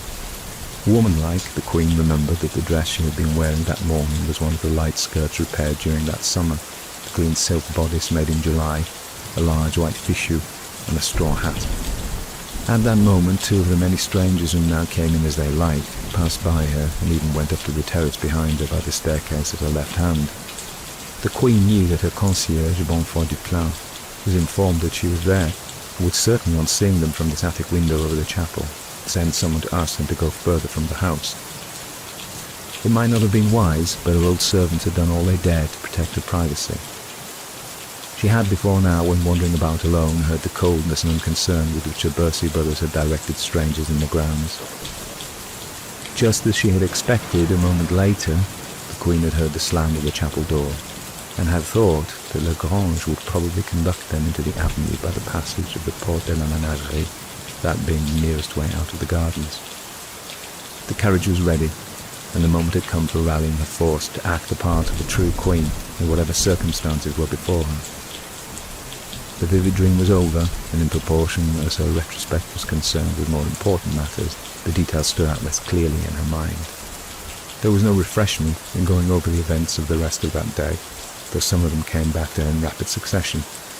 The hurried return of the king from hunting at Meudon, the councils, the variations of policy, the presence of a rough and alarming-looking crowd on the Place d'Armes, the free fights, the deputation of women escorted by Mounier on the part of the Assembly, then the final ordering of the carriages too late for escape, the heavy depressing rain from 4 p.m. onwards which at least helped clear away the crowd, the arrival at midnight of Lafayette and the National Guard. All had been confusing and miserable, but agitating as the 5th had been, there was no comparison between it and the tension of October the 6th. The Queen remembered that she had only gone to bed that morning at 2 a.m. in order that her ladies might have some rest, but for herself there was none, both on October the 6th, 1789, and now, on August the 10th, 1792, outside disturbances had begun at 5 a.m. amidst the glories of a perfect summer dawn. But on the former occasion, it had been first realized in one of her own suite of rooms. She had heard the sound of actual fighting close to her bedroom, and the hasty shout of the guards. "Sauvez la reine," informed her of their deadly peril. The escape to the king's room and the gathering of the family together was quickly effected, but the comfort of the reunion had been followed by terrible hours when Lafayette had done his utmost to quell the fury of the mob. There had been amongst it a company of, as it seemed, veritable fiends, come from no one knew where, whose faces were terrible to look at.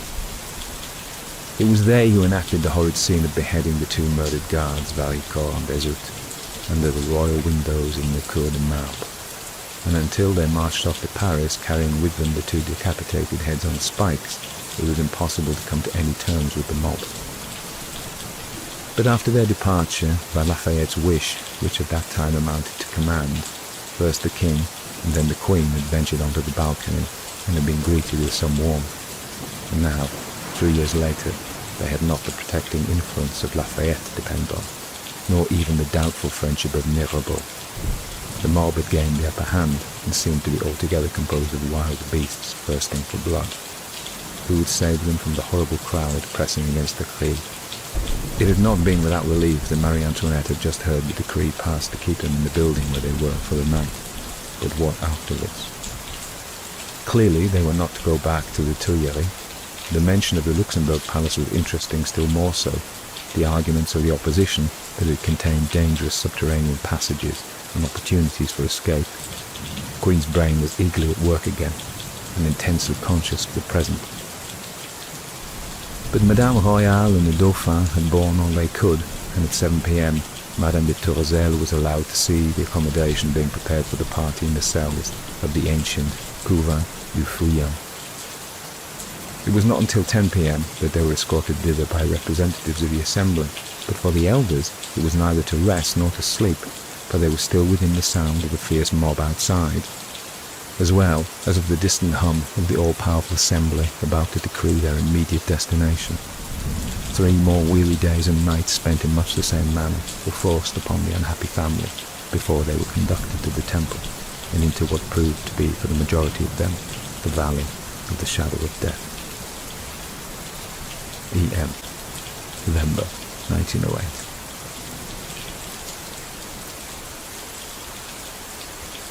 Prefatory note. The following statement, received by the authors from Professor Sir W. F. Barrett, FRS, is published with his sanction and seems to form an appropriate introduction to the appendix. The authors of this book have given me an opportunity of reading the narratives which they independently wrote shortly after their strange experience, and also have submitted to me a large collection of letters from various friends to whom they related the occurrence the same year.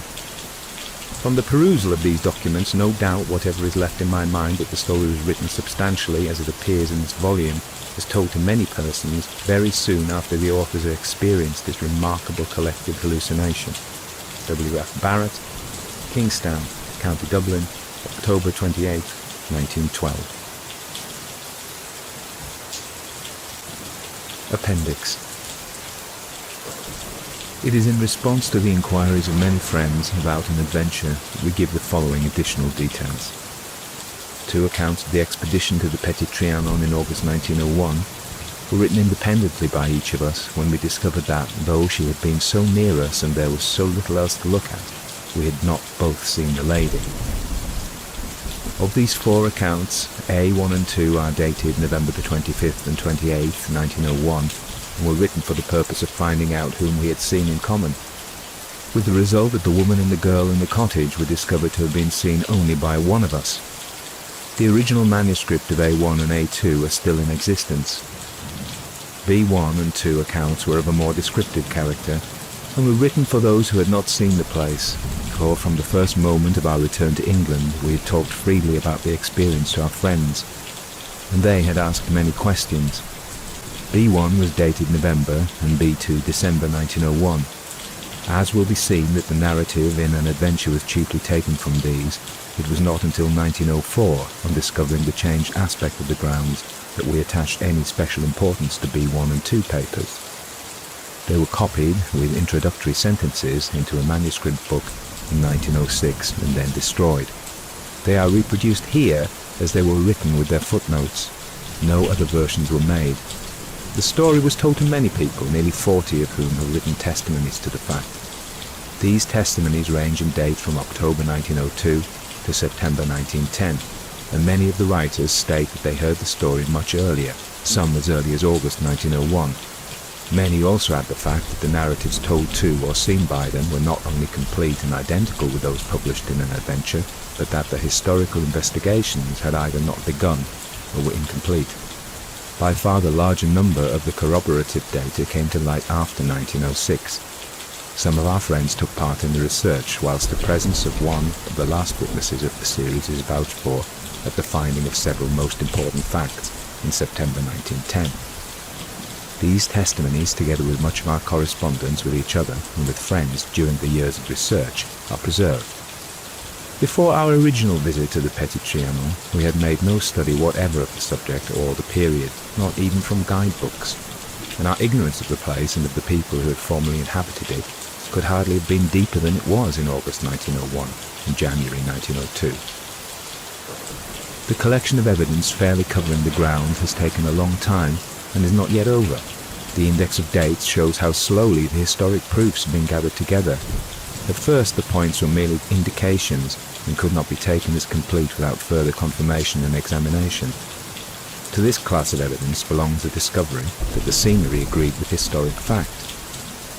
During the first years we only collected scattered facts about the place, but in the later years we could not help being aware that the extraordinary confirmation of detail was becoming important, and we were completely alive to the responsibility of having collected it. We published it with great hesitation, but with the growing conviction that the whole thing had become too large to keep to ourselves, and that it was the only means of keeping the story intact and correct. At the moment of seeing them, there was nothing special to remark about the dresses. At that time, neither of us had any intimate knowledge of France, and the quiet green uniforms of the guards were thought to be the usual costumes of those in charge. The other dresses were accepted as foreign.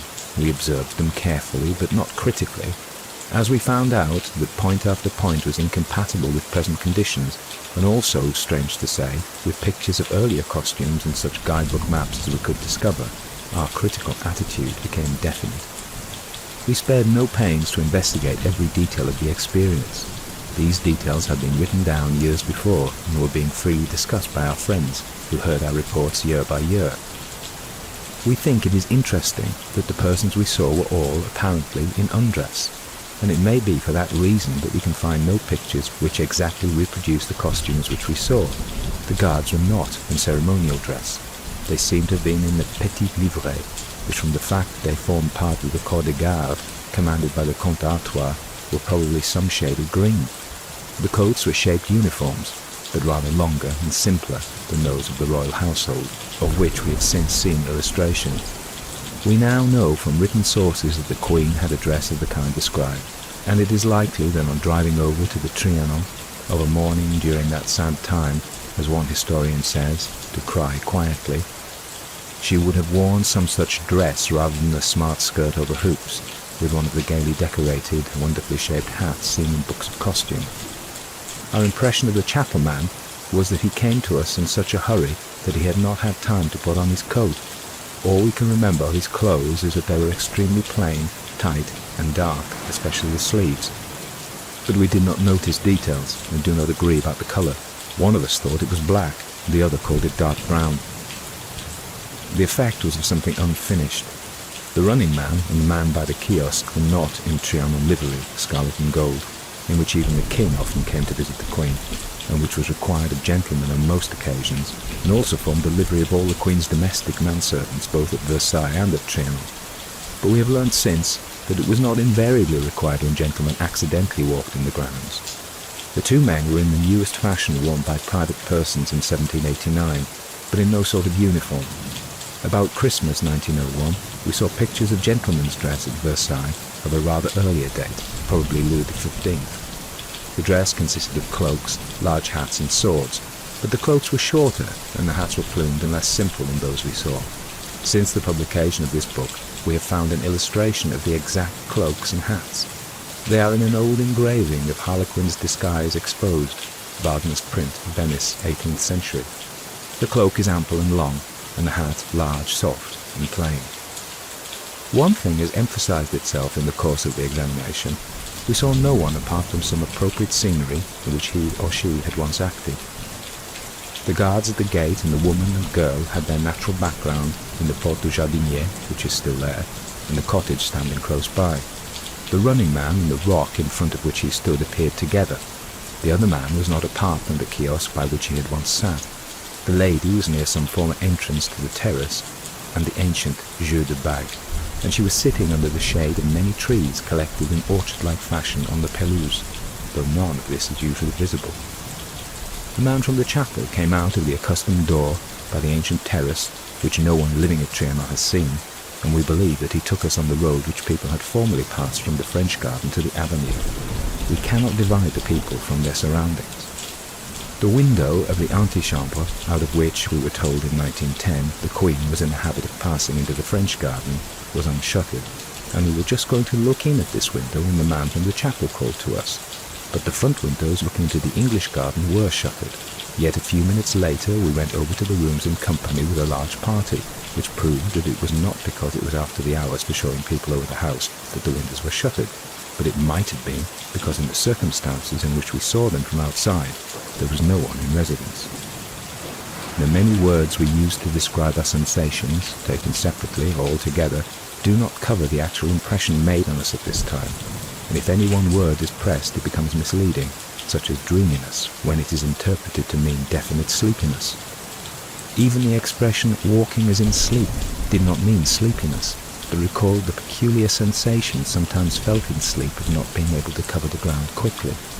So far from our having been absent-minded, we remember our easy conversation at the time, whilst the want of exact knowledge of the way had made us increasingly alert and attentive to the contour of the ground and the background of scenery. We did not sit down anywhere in the grounds or in the house, but were walking briskly forward all the time, except for the moments when we spoke to the guards and the running man delayed us. If the curiously changed look of things, in the midst of continuity during an eclipse of the sun is remembered, the expression, everything looked unnatural, therefore unpleasant, will be understood. If some such impression was felt for about half an hour in the shady place full of trees on a fine afternoon without sunshine, it would enhance, without any startling sense of incongruity, the deepening oppressive stillness, and it might easily be mistaken at the moment for some personal inability to see things freshly and brightly. If either of us had guessed that the other was feeling the same thing, or if it had lasted longer, we might have spoken of it at the time, and when, a few days later, the idea of haunting first occurred to one of us, we instantly spoke of it to one another. There are historical points still needing confirmation, something we know from Meek's map, and the marks on the wall was built outside the gardener's yard, but we have not yet discovered whether it was the cottage with the sideways steps upon which the woman and girl were standing. We know where the petite ruine d'architecture placed on the oldest grotto and the ruine formant la naissance de la rivière probably stood, and we found out what was the cost of the latter compared with the Temple de l'Amour and the Belvedere, but we have seen no pictures of it, though we have hunted in many collections, both in England and France, and people have very kindly lent us old family sketchbooks of that period. A rough drawing was made of it in 1904 from memory, when we failed to find the kiosk, and this is still in existence, but nothing has been discovered to justify that memory beyond written records. We have seen no picture of the rock in front of which the man stood, nor can we find any trustworthy illustrations showing the steps up to the terrace by the jeu de bague. Maps and marks on the wall suggesting the possibility are all that we have, though we know now of the former existence of the little bridge and of the miniature cascade which passed through the Queen's Grotto. It does not surprise us that there is no trace of either in Meek's path. For the bridge and ravine over which it passed must have been so small compared by the large bridge over the open lake, which we call the Rocher Bridge, that they could hardly have been entered on a map as such small dimensions. Their respective sizes, as well as the fact that one was over the open lake and the other was in a confined position on high ground, completely distinguished these bridges from one another, and also from the other bridges that are still on the low meadow ground over the winding stream. We still have to learn whether the carriage road was, as we believe we saw it, open to the sky, or, as the authorities on the spot suggest, a closed passage, having doorways at either end. The first of the old maps appended is dated verse 1780, but the Belvedere was not finished until the following year. All the parts that have come out dark represent green, either trees or grass. The masses of trees planted in the pré of the English garden were planted in 1784 to 1786. This point was discovered by us in the archives in 1908. The map is therefore earlier than the planting of the trees on the pelouse. It is also earlier than the building of the stables. There is only a green pathway between the buildings of the cuisine and the kitchen garden beds. We first saw this map in 1906.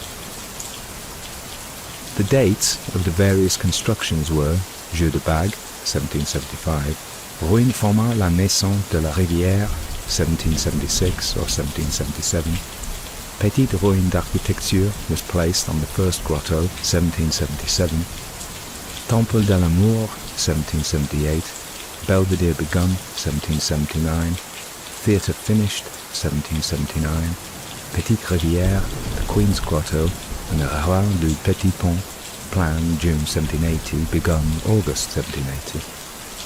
Deuxième pont venant du côté de la grotte, Rocher Bridge, begun 1780, all finished December 1780. Belvedere finished 1781. The second map bears the name of Canton de la Motte, but we have always called it Meek's map because we were told that it represented his plans for the gardens, fully carried out in 1783. In 1909 it was pronounced to be the only authoritative one, and in 1910 the authorities told us that it was exact. The stable buildings are seen in it divided from the courts of the cuisine by a road. The number 5 occurs twice in the plan. One is on the right of the Belvedere marking the Escargot Grotto, which probably dates from 1781, and the other to the left of the Belvedere and the Long Bridge, exactly where the opening of the cavern is seen in Lepinas's picture of 1783. Both maps are earlier than Hameau. We first saw Meek's map in 1907 and had it photographed and enlarged in 1908 in order to study it more closely. The third map belongs to the time of Louis Philippe and shows that the road between the stables and kitchens had by that time been built over, and that the present wall in the northwest corner of the terrace of the French garden had been placed. It also shows the grotto destroyed and cut up into the mounds of trees and shrubs, separated from one another by tortuous paths, which are probably the same as are to be found now. Many of the ornamental arrangements of the Queen's private gardens were only in existence for about 16 years, or even less, at a time when the public, and even the court, were excluded. Immediately after the Queen's death in 1793, a special grotto, with its little ravines and the trees and rocks placed above it, was demolished. No exact recollection of their position having been retained, as far as we can discover. Such contemporary writers as Desec, Arthur Young, and Prince d'Alinde and Karamessine are quite vague and general in their accounts. Louis Philippe made many more changes, and unless the place had been actually seen in its old conditions, the very meagre statements in the archives and elsewhere would not, we think, have told enough to have enabled us to reconstruct it.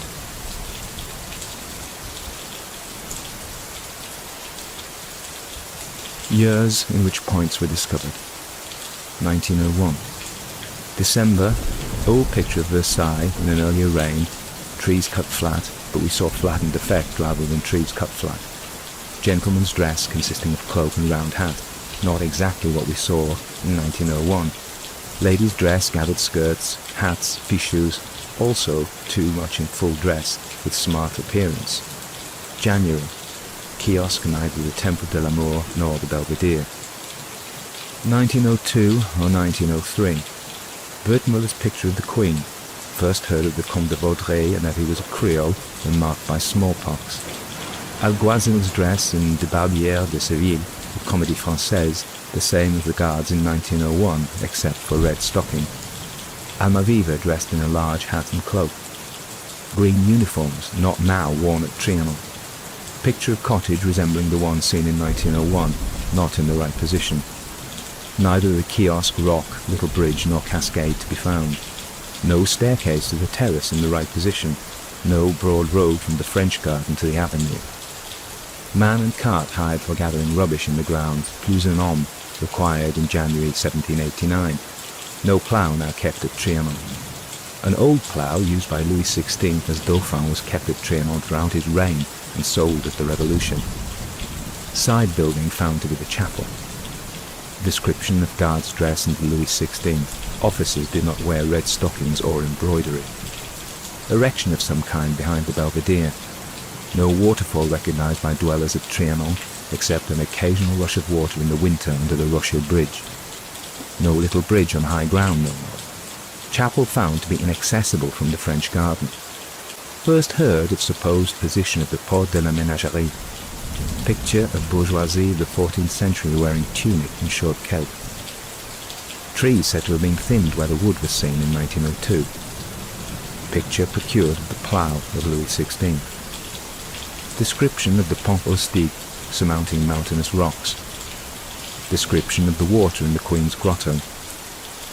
Description of the crevice in the grotto from which the prairie was visible.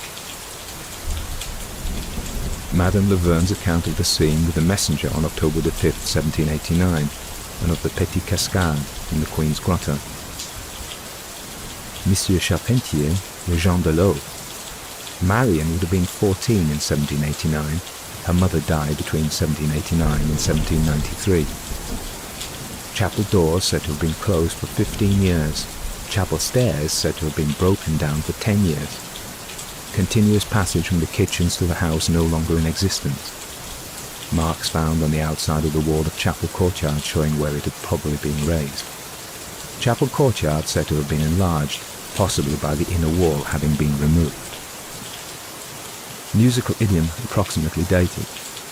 Ploughs in France have altered in character this century. No plough amongst the list of implements bought for the Petit Triangle from 1780 to 1787. Condatoir, colonel of Swiss Guards and whole corps de garde, had green livery. Description of this petit livret. Two Bercy brothers were the guards at the Porte du Jardinier, October the 5th, 1789. Bercys were garçons jardinières de la chambre and were stationed near la pépinière proche de la maison. Cottages found within first enclosure, right type, wrong position. Building against an outer wall found in the map of 1783.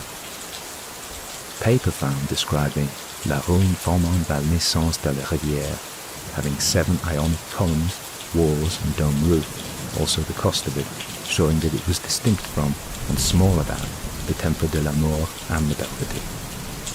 History procured of making the grottos. Mention of the ruine and the deuxième source on the same path as the one which went across the conduite en bois. Mention of the ravin du Petit Pont. Mention of the petite ruine d'architecture placed by Meek in 1777 above the first grotto. Cloaks not now worn by men at Versailles. Broad-brimmed hat was at the height of fashion, 1789. Marianne was paid wages for gathering up leaves in 1783. The marriage certificate of Alexandre Charpentier, 1823, procured, showing that his mother's name had been Marie-Anne de Magny.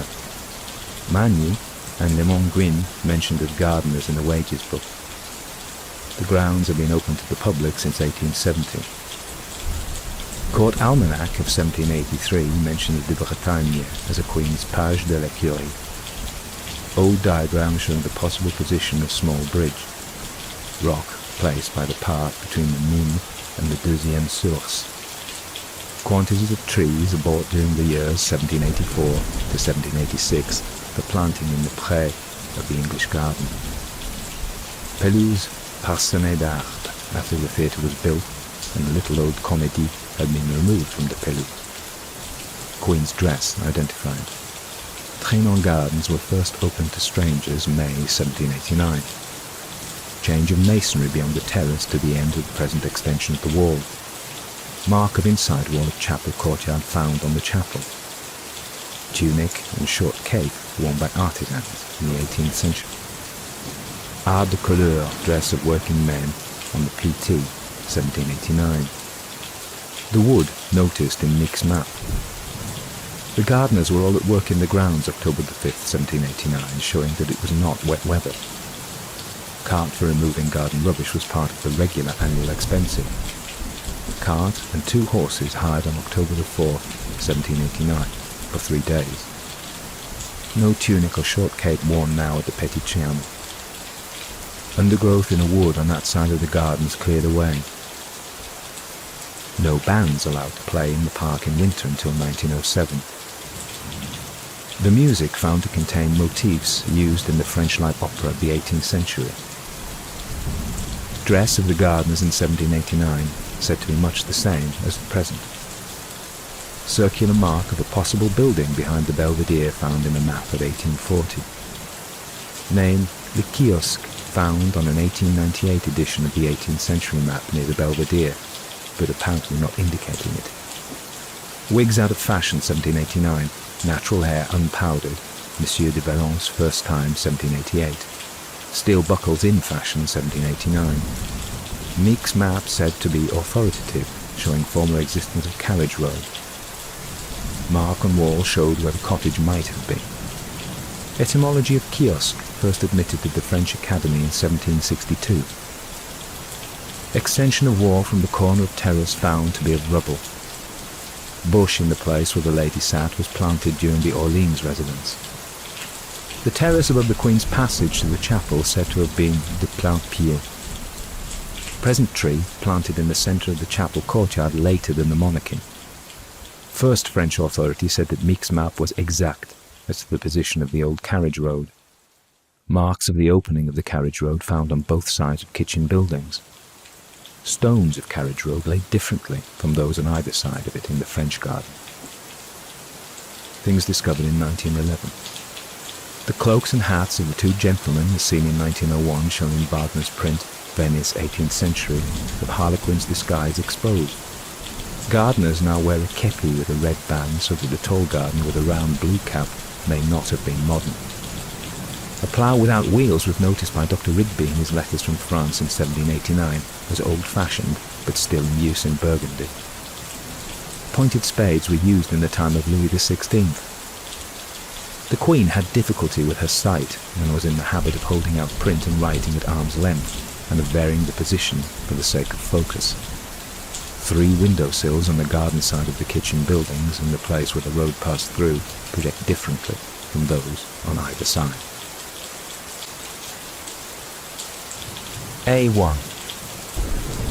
Miss Morrison's account of the visit to the Petit Trianon. On Saturday, August 10th, 1901, Miss Lamont and I went to Versailles from Paris. It was nearly 4 o'clock in the afternoon when we left the palace to find the Petit Trianon. By going straight down the central avenue at the back of the palace, we probably went the longest way. When we turned off to the right hand, we walked through a wide woodland glade, very pretty and very much deserted. The weather had been very hot for some time, and we congratulated ourselves on having a grey day for our expedition. It was still very warm, but the sky was a little overcast, and the sun uncertain, and mostly shady. There was a lively air blowing, full of summer scent, and the woods were looking their best. The walk was most enjoyable, and we were both feeling particularly vigorous. When we started, our minds were full of the German occupation, but we soon began talking about mutual acquaintances in England and paid but little attention to our surroundings. We reached a broad drive which crossed our glade and saw in front of us a little to the left a building which we believed to be the Grand Trianon. We did not go to it, but looked about for the Petit Trianon. Instead of asking the way as I expected it to do, from a woman who was shaking a cloth into the drive from the doorway of a building on the right hand, Miss Lamont crossed the drive and went down a country lane in front of us. This was done so decidedly that I thought she knew the way. We followed the lane some way, but fancying we were going too far, we made a sharp turn to the right, past some deserted buildings which we thought at first might be the house we were looking for. We looked in at some doors, but did not do more, as no one seemed to be there. Then we walked on again by a slightly ascending path with rough ground on one side. Seeing 2 men further on, we went up to them and asked the way. They appeared to be gardeners, as one had a spade, dressed in greyish-green coats and small 3-cornered hats. They directed us straight on. We walked on briskly, talking as before, but from the moment we left the lane, an extraordinary depression had come over, which, in spite of every effort to shake off, steadily deepened. There seemed to be absolutely no cause for it, and I was anxious that my companion should not discover the sudden gloom that became quite overpowering on reaching the point where the path we were following joined another path, crossing it from left to right. In front of us was a slope leading down to a stream, which on our right hand fell over stones and was crossed by a rustic bridge. To our left, beyond the slope, stood the erection which we later found out to be the Temple de l'Amour, and I said, "I wonder which is our way," and thought instantly after, Nothing will induce me to go to the left. Everything looked unnatural, and therefore decidedly unpleasant. Even the woods behind the temple seemed to have become flat and lifeless, like a wood worked on tapestry. There was a man sitting on the balustrade of the temple who turned his head and looked at us. That was the culmination of my vague distress. It gave way to a moment of genuine alarm. His face was most repulsive, and he seemed to scowl. It was with real relief that we heard, at that moment, someone running up to us in breathless haste. And connecting the sound with the gardeners, I turned and ascertained that there was no one coming behind us, but suddenly perceived a man close to us, apparently coming over a rock, or whatever it was, that filled the corner at the divergence of the path to the left. He was a tall, handsome man, with dark eyes and crisp, curling black hair, under a large sombrero hat.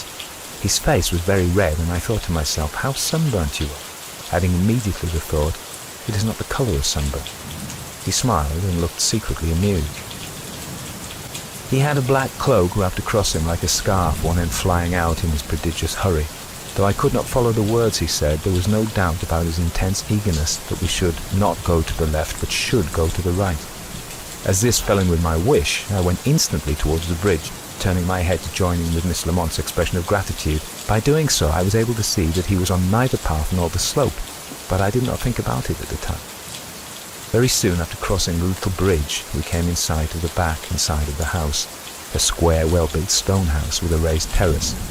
The long windows at the back of the house were shuttered, and in front of them, under the balustrade, a lady was sitting on a seat on the lawn, apparently sketching or reading. I thought, after all, we are not so much alone as we had fancied. She seemed busy and was leaning forward, but when we passed on her left hand, she turned her head and looked at us. It was not a young face, and though rather pretty, it was not attractive. She had a shady white straw hat, somewhat perched on a good deal of fair hair. Her light summer dress was arranged in handkerchief fashion on her shoulders, and there was a little line of either green or gold near the edge of the handkerchief. Her dress seemed to be short in front, but as she was sitting carelessly, I cannot be sure of this. For the same reason, I perceived no distinction about her figure. She had a sheet of paper in her hand, and I had the impression that there was nothing on it. There was something unattractive about her expression, and after looking full at her, I suddenly turned away. We went on to the terrace, and as we stood there, I saw her again from behind, and noticed that her muslin fichu behind was pale green.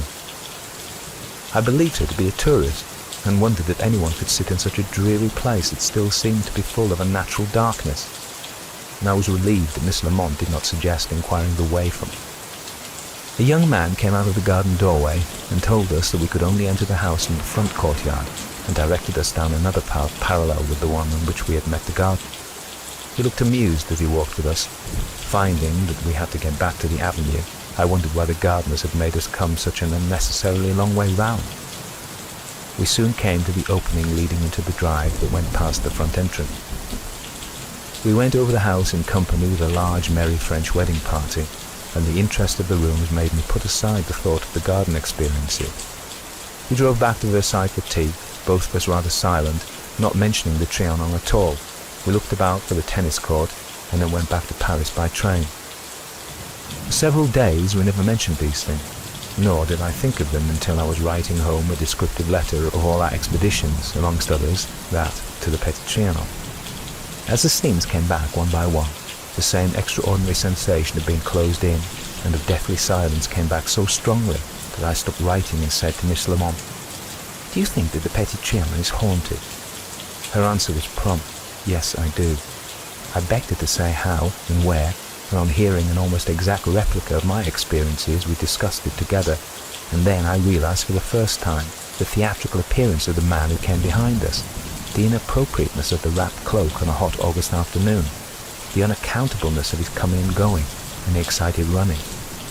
That was all then, but in the following November, Miss Lamont and I met again, and recalling the incident, I mentioned the lady as a person we might have referred to for direction, and learned to my amazement that my companion had seen no lady. This was quite unaccountable, for we were walking side by side. She was visible some way off. We passed her close by, and I had seen her again from the terrace. Only my belief that she was an ordinary person had caused me not to mention her before. November the 25th, 1901. N.B. During our stay in Paris, We visited the Conciergerie prison, and though they were full of sad impressiveness, there was no such feeling about them as we expressed with Trianon, always fresh and clear and perfectly natural.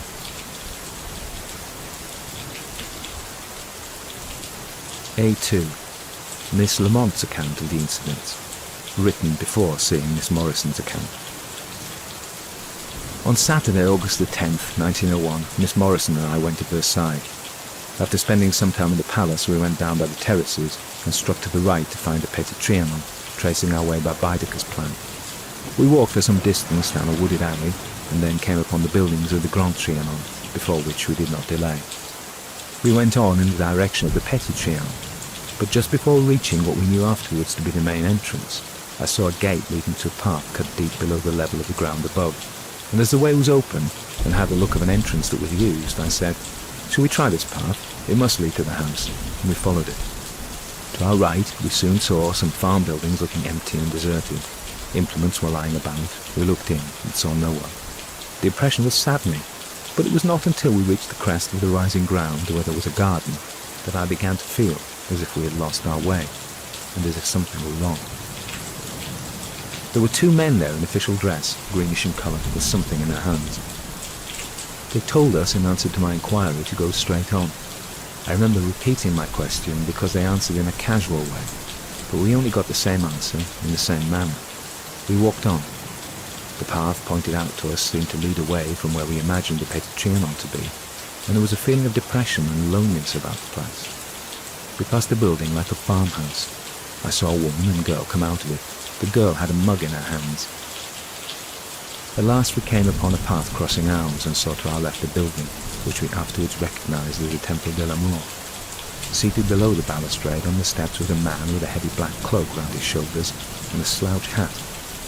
At that moment, the eerie feeling which had begun in the garden culminated in a definite impression of something uncanny and fear-inspiring. The man slowly turned his face. His expression was very evil and yet unseeing, and though I did not feel that he was looking particularly at us, I felt a repugnance to going past him. But I did not wish to show the feeling, which I thought was meaningless. We talked about the best way to turn, and decided to go to the right. As we walked, I found myself wondering whether anyone had ever stumbled over from the path and into the water to our left. Suddenly, we heard a man running behind us. He shouted, "Mesdames, mesdames," and when I turned he said, in an accent that seemed to me unusual, that our way was to the right, not the left. Though we were surprised to be addressed, we were glad of the direction, and I thanked him. The man ran off with a curious smile on his face. The steps ceased as suddenly as they had begun, not far from where we stood. I remembered that the man was young-looking, with a florid complexion and rather long dark hair. I do not remember the dress, except for an impression that the material was dark and heavy. Almost immediately we came upon the garden in front of the Petit Trianon, and though I remember drawing my skirt away as if someone were there when we came up the steps of the terrace, and then wondering why I did it, I do not remember seeing anyone until a boy came out who directed us to go round to the other entrance. On our way we passed through a garden, part of which was walled in by trees. The feeling of dreariness was very strong there, and continued till we actually reached the front entrance to the Petit Trianon and looked round the rooms in the wake of a French wedding party. Afterwards we drove back to the palace. The impression returned to me at intervals during the week that followed, but I did not speak of it till Miss Morrison asked me if I thought the Petit Trianon was haunted, and I said yes. Then too, the inconsistency of the dress and behaviour of the men with an August afternoon in Versailles struck me. Since then, I noticed that the impression of the time spent in the garden of the Petit Trianon does not recur to me naturally, but can only be recalled by an effort. I now recollect it clearly, chiefly because I have fixed the memory of it by speaking of it and by writing down the facts. Otherwise I should have lost the detail and only remembered the strange impression produced. But at the time, the detail was so clear that I never thought of suspecting anything unreal in the occurrences. November 28th, 1901. B1. November-December 1901. Miss Morrison's account of her visit to the Petit Trianon in 1901. After some days of sightseeing in Paris, to which we were both almost strangers, in August 1901, Miss Lamont and I went to Versailles. We sat down in the salle de glace, and I suggested our going to the Petit Trianon.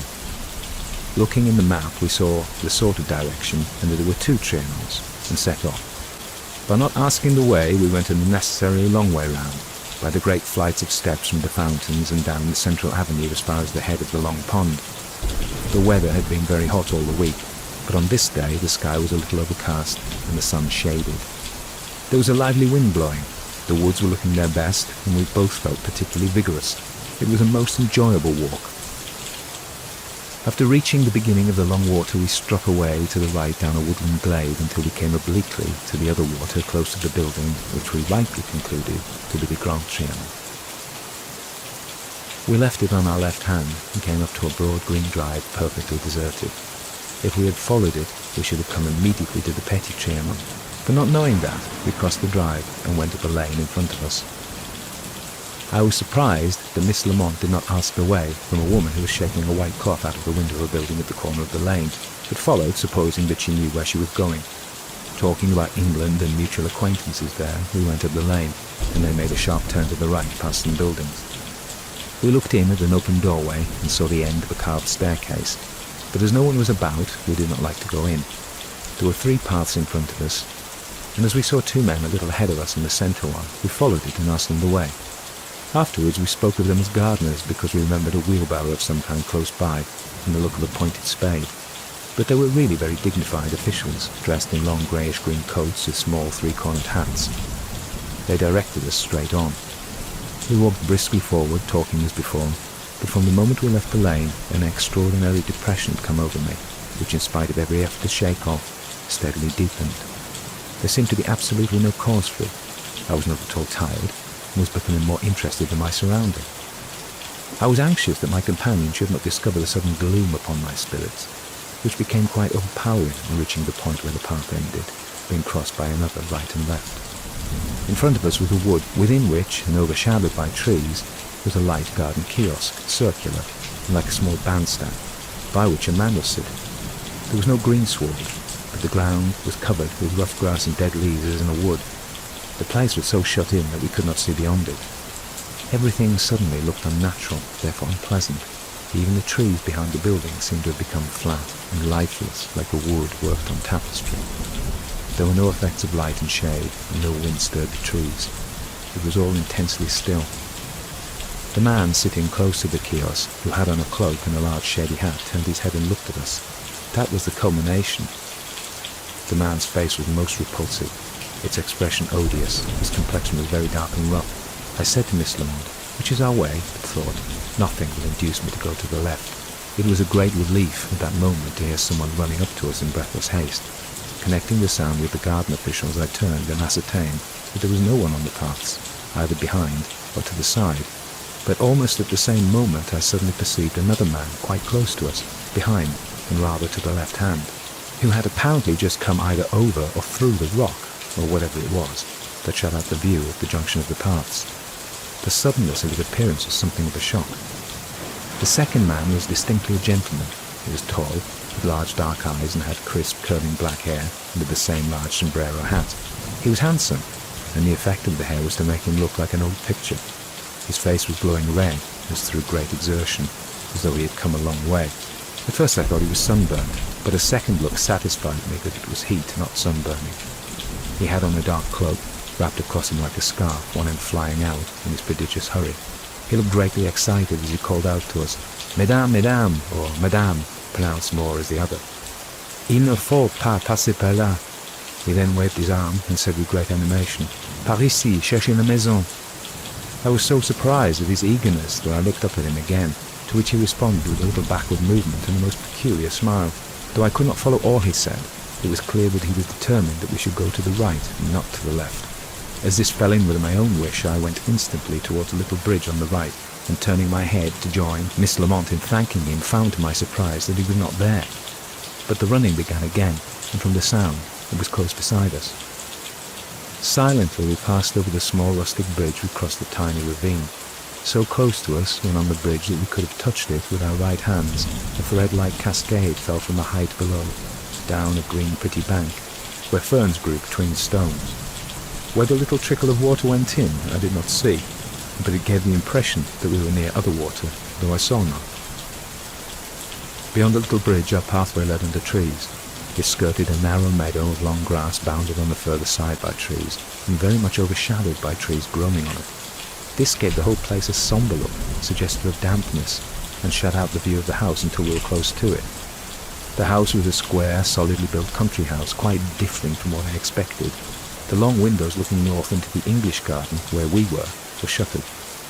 There was a terrace round the north and west sides of the house, and on the rough grass, which grew quite up to the terrace, and with her back to it, a lady was sitting holding out a paper, as though to look at it at arm's length. I supposed her to be sketching, and to have brought her own camp stool. It seemed as though she must be making a study of trees, for they grew close in front of her, and there seemed to be nothing else to sketch.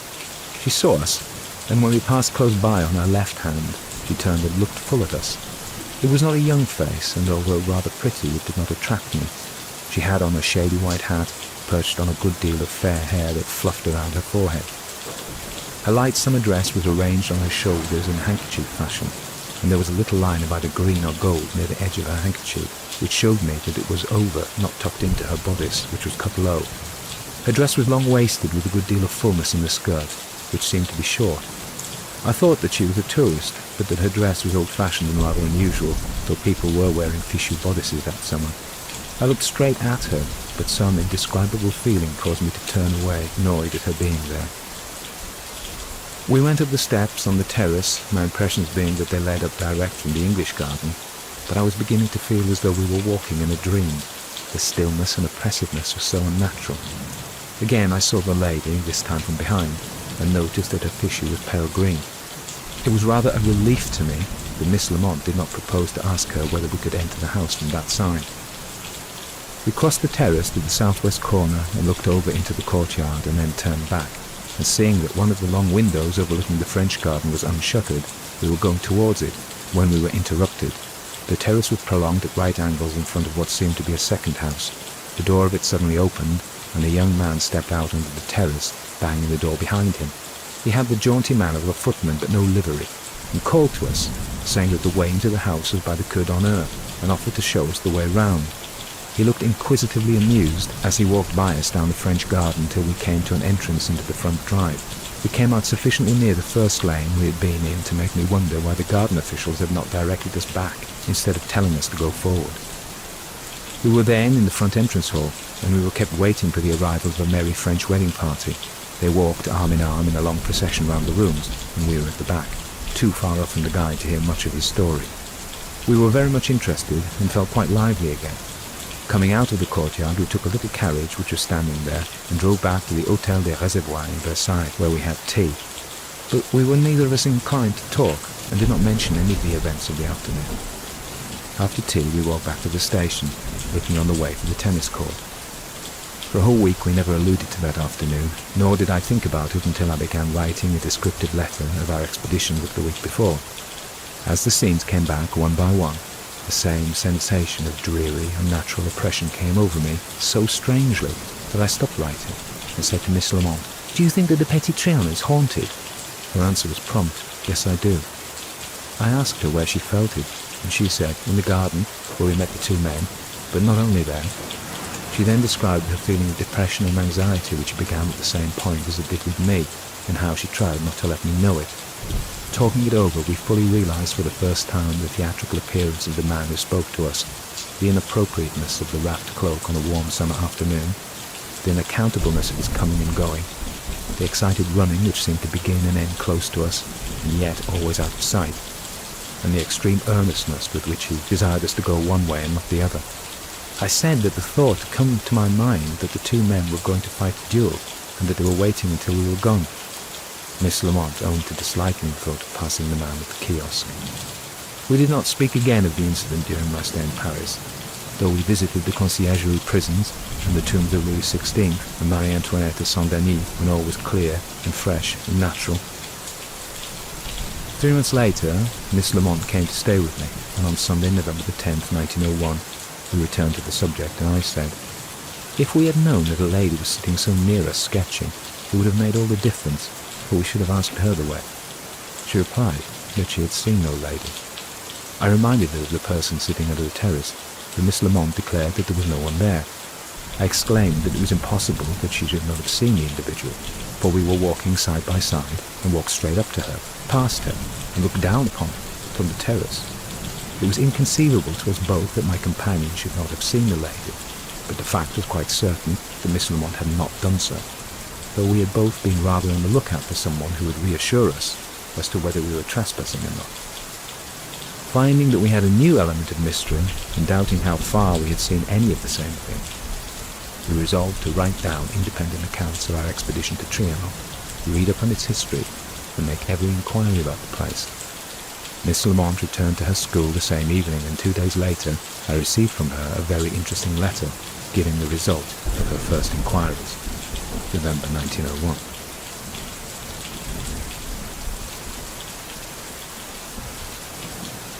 B2. Miss Lamont's account of the same expedition in 1901. After spending some time in the palace, we went down by the terraces and struck to the right to find the Petit Trianon. We walked for some distance down a wooded alley, then came upon the buildings of the Grand Trianon, before which we did not delay. We went on in the direction of the Petit Trianon, but just before reaching what we knew afterwards to be the main entrance, I saw a gate leading to a path cut deep below the level of the ground above, and as the way was open and had the look of an entrance that was used, I said, "Shall we try this path? It must lead to the house," and we followed it. To our right we saw some farm buildings looking empty and deserted. Implements were lying about. We looked in, but saw no one. The depression was saddening, but it was not until we reached the crest of the rising ground where was a garden that I began to feel as if we had lost our way, and as something were wrong. There were 2 men there in official dress, greenish in colour, and something in our hands.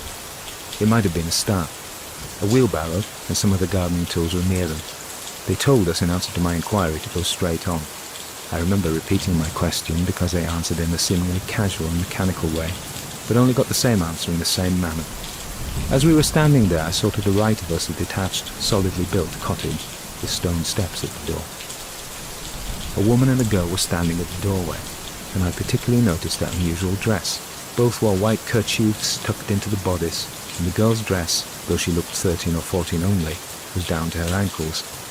The woman was passing a jug to the girl, who wore a close white cap. Following the directions of the 2 men, we walked on, but the path pointed out to us seemed to lead away from where we imagined the Petit Trianon to be, and there was a feeling of depression and loneliness about the place.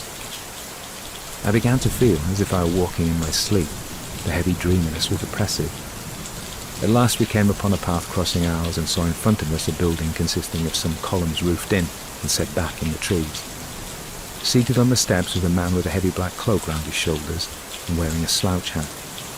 At that moment the eerie feeling which had begun in the garden culminated in a definite impression of something uncanny and fear-inspiring. The man slowly turned his face, which was marked by smallpox. His complexion was very dark. The expression was very evil and yet unseeing, and though I did not feel that he was looking particularly at us, I felt a repugnance to going past him. But I did not wish to show the feeling, which I thought was meaningless, and we talked about the best way to turn, and decided to go to the right. Suddenly we heard a man running behind us. He shouted, "Mesdames, mesdames!" And when I turned, he said in an accent that seemed to me unusual that our way lay near the direction. "Il ne faut pas passer par là." He then made a gesture, adding, "Par ici, cherchez la maison." Though we were surprised to be addressed, we were glad of direction and thanked him. The man ran off with a curious smile on his face. The running ceased as abruptly as it had begun, not far from where we stood. I remember that the man was young-looking, with a florid complexion and a rather long, dark hair. I don't remember the dress, except that the material was dark and heavy. We walked on, crossing a small bridge that went across a green bank high on our right hand and shelving down below us to a very small overshadowed pool of water glimmering some way off. A tiny stream descended from above us, so small as to seem to lose itself before reaching the little pool. We then followed a narrow path till almost immediately we came upon the English garden in front of the Petit Trianon. The place was deserted, but as we approached the terrace, I remember drawing my skirt away with a feeling as though someone were near and I had to make room, and then wondering why I did it. While we were on the terrace, a boy came out of the door of the second building which opened on it, and I still have the sound in my ears of his slamming it behind him. He directed us to go round to the other entrance, and seeing us hesitate, with a peculiar smile of suppressed mockery, offered us to show the way. We passed through the French garden, part of which was walled in by trees. The feeling of dreariness was very strong there, and continued until we actually reached the front entrance to the Petit Trianon and looked around the rooms in the wake of a French wedding party. Afterwards, we drove back to the Rue de Réservoir. The impression returned to me at intervals during the week that followed, but I did not speak of it until Miss Morrison asked me if I thought the Petit Trianon was haunted, and I said yes. Then, too, the inconsistency of the dress and behaviour of the men with an August afternoon at Versailles struck me. We had only this one conversation about the two men. Nothing else passed between us in Paris. It was not until 3 months later, when I was staying with her, that Miss Morrison casually mentioned the lady and almost refused to believe that I had not seen her. How that happened was quite inexplicable to me, for I believed myself to be looking about on all sides, and it was not so much that I could not remember her as that I could have said that no one was there. But as she said it, I remembered my impression at the moment of there being more people than I could see, and I did not tell her this. The same evening, November 18th, 1901, I returned to the Petit Trianon. Curiously enough, the next morning I had to give one other set of lessons on the French Revolution for the higher certificate, and it struck me for the first time with great interest that the 10th of August had a special significance in French history, and that we had been there, at Trianon, on the anniversary of the day. That evening, when I was preparing to write down my experiences, Mademoiselle X, whose home was in Paris, came to my room, and I asked her, just on the chance, if she knew any story about the haunting of the Petit Trianon. I had not mentioned our story to her before, nor indeed to anyone. She said directly that she remembered hearing from her friends at Versailles that on a certain day in August, Marie Antoinette is regularly seen sitting outside the garden front of the Petit Trianon with a light flapping hat and a pink dress. More than this, that the place, especially the farm, the garden, and the park by the water, are peopled with those who used to be there with her. In fact, that all the occupations and amusements reproduce themselves there for a day and a night. I then told her our story, and when I quoted the words the man spoke to us and imitated as well as I could his accent, she immediately said that it was the Austrian pronunciation of French. I had privately thought that he spoke Old French. Immediately afterwards I wrote and told this to Miss Morrison, December 1901.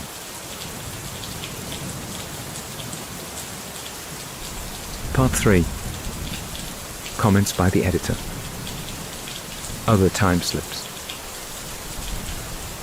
My own interest in this story stems from a time when I was teaching night classes on ghosts and folklore in the early 2000s. I was also running a website called Haunted Britain and Ireland, but I had branched out and was looking at ghost stories in Europe, Poland, Italy, Germany and France. As part of this website, I invited people to email me with their own experiences. Most of these were in fact ghost stories, but there were a few which were more like time-slip experiences, such as the one described here by Mobley and Jourdan in An Adventure. I had an email from a Canadian who visited Versailles in the late 1990s. He said that he had on the audio tour guide headphone set and was wandering around listening to it with his group. Then it started to malfunction, and so he stopped to try and fix it. In this way, he became separated from his group. He said that it was a hot day, but for some reason the place wasn't swarming with tourists. Then he said that he noticed a man in period costume urinating in the corner of the room. He said there was an eerie atmosphere, but he went to catch up with his group and everything was normal again. I had a few emails corresponding with him, but I subtly ascertained that he had not read An Adventure, nor had he ever heard of it. There are other similar experiences relating to Versailles, but Mobley and Jourdan do not refer to any of them. I'm pretty sure they would have if they had known of anyone else having an experience similar to theirs. The Belgian website of the Centre of the Study and Research into Unexplained Phenomena has a page in French giving testimonies of other visitors to Versailles written by Sylviane Poutinier. Most of them are later than An Adventure, like Canadian in the 1990s of course. For example, John and Kate Cook with their son Stephen were Americans living near Versailles between 1907 and 1909, and on 2 occasions in July 1908 they saw a sitting woman busy sketching near the Grand Trianon. She had a cream dress, a white fichu and a broad-brimmed hat. John heard old-fashioned music and saw a man with a tricorn hat. The couple saw a woman with old-fashioned clothes collecting wood in the gardens. They waited until 1914 before reporting their visions. Of course, An Adventure had been published by then. The Cooks also mention an electrical hissing noise. In October 1932, or in 1928 according to this source, Claire Burrow and her pupil Anne Lambert visited Versailles. They hadn't heard of Mobley and Jourdan. They also described a feeling of depression. They saw a woman and an old man in 18th century dress with a knee-length cloak and tricorn hat. They spoke to him but couldn't understand his French. They said they'd never heard of an adventure. In 1935, Robert Philippe and his parents visited the Trianon. He stayed back a few minutes to light a cigarette. He felt a presence beside him, and as he turned, he saw a young woman. They exchanged a few words. The unknown woman spoke with strange accent in French and said she lived at the Trianon, which Robert knew was not inhabited. He turned his head for a few seconds to strike another match, and the woman had gone. His parents heard him talking to someone, but didn't see the young woman. A London solicitor and his wife visited Versailles on the 21st of May 1955. The weather was close and very heavy, as if a thunderstorm was coming. They saw a woman between two men. She was wearing a very bright yellow dress. They couldn't recall the shape of the men's coats. They came closer, then vanished. The ghosts seemed to be walking in the direction of an avenue in the woods called Onze Arpents. Mobley mentions it, but this avenue disappeared in 1786. In 1949, Jack Wilkinson, a poultry farmer from Levens in Westmoreland, England, saw a woman, but not ghost-like. His wife also saw it. In 1938, Elizabeth Hatton saw something. Later, people researching found an experience predating the visit of Mobley and Jourdain from 1870. It was another English person. An Alsatian painter called René Cuder also had an experience at Versailles.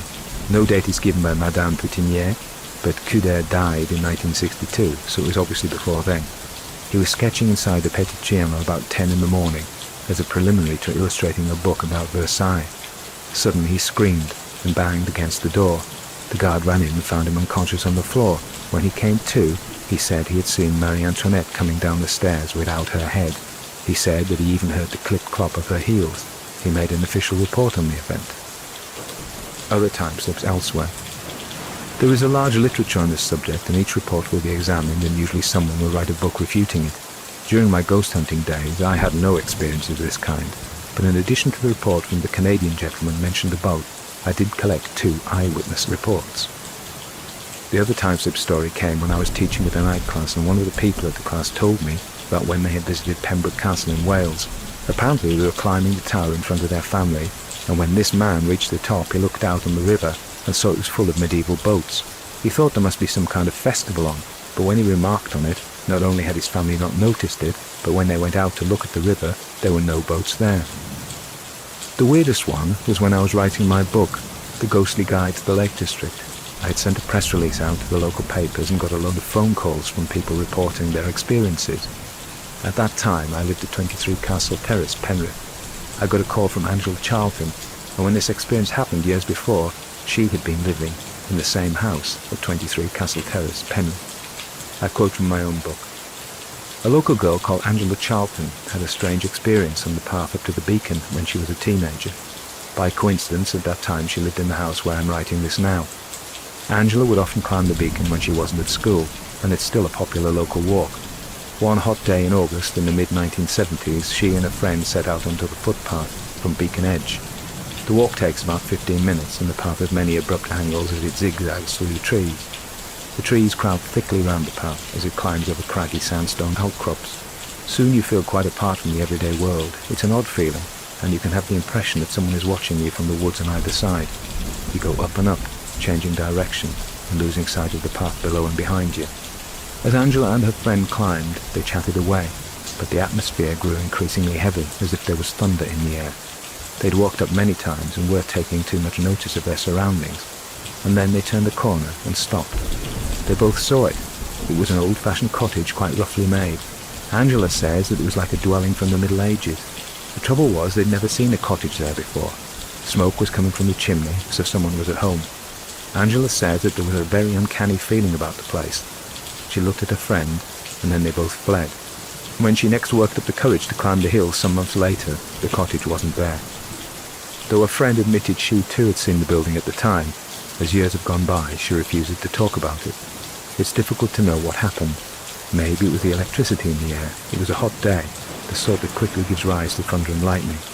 When people report ghostly appearances, they often say that all sorts of electrical devices go haywire. Sandstone, of which the hill is made, also seems to have some association with strange occurrences. My point here is that these people have nothing to gain from telling me these things. In fact, if anything, they have something to lose. People would consider them a little bit odd. Why would they make it up? There was another time slip reported to me around that time too, and it came from a very uneducated woman.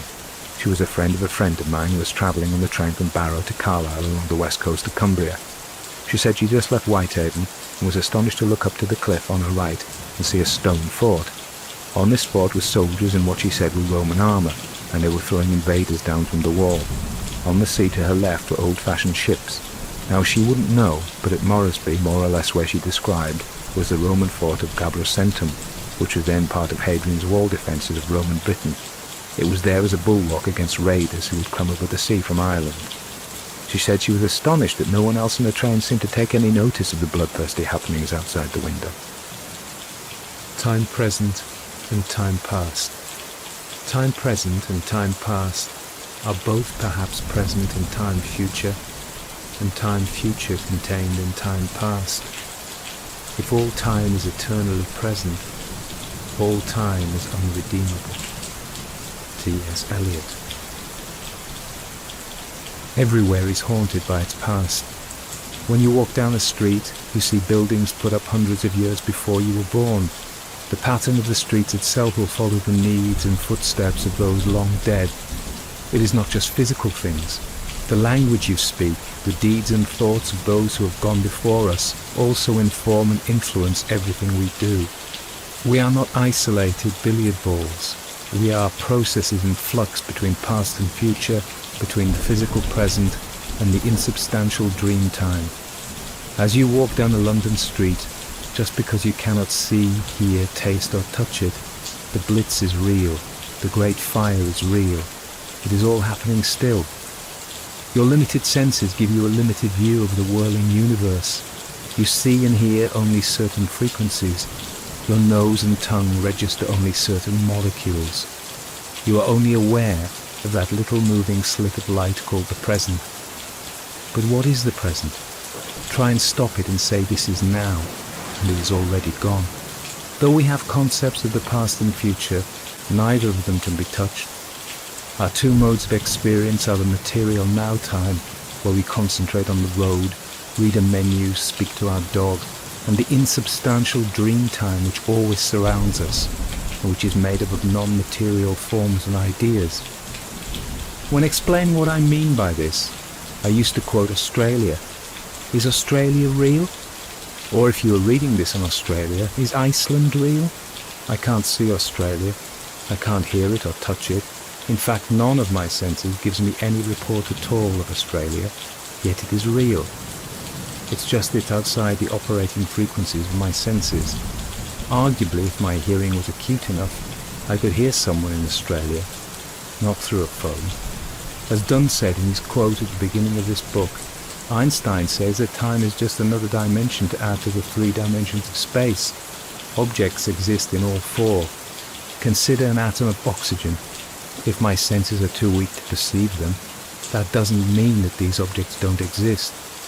And so, if something exists in a time distant from me, it still exists. Does D-Day 1944 exist? We can still meet people who have memories of it. It existed. It exists. It is just that our senses can't perceive it. And so, Marie Antoinette still sits sketching at the Petit Trianon, and she always will be. The mystery of these time slips events is, how do they supercharge our sense to be able to revisit distant times? I plan to discuss that in another book. For now, take care, and thank you for reading. Tony Walker, February 2014.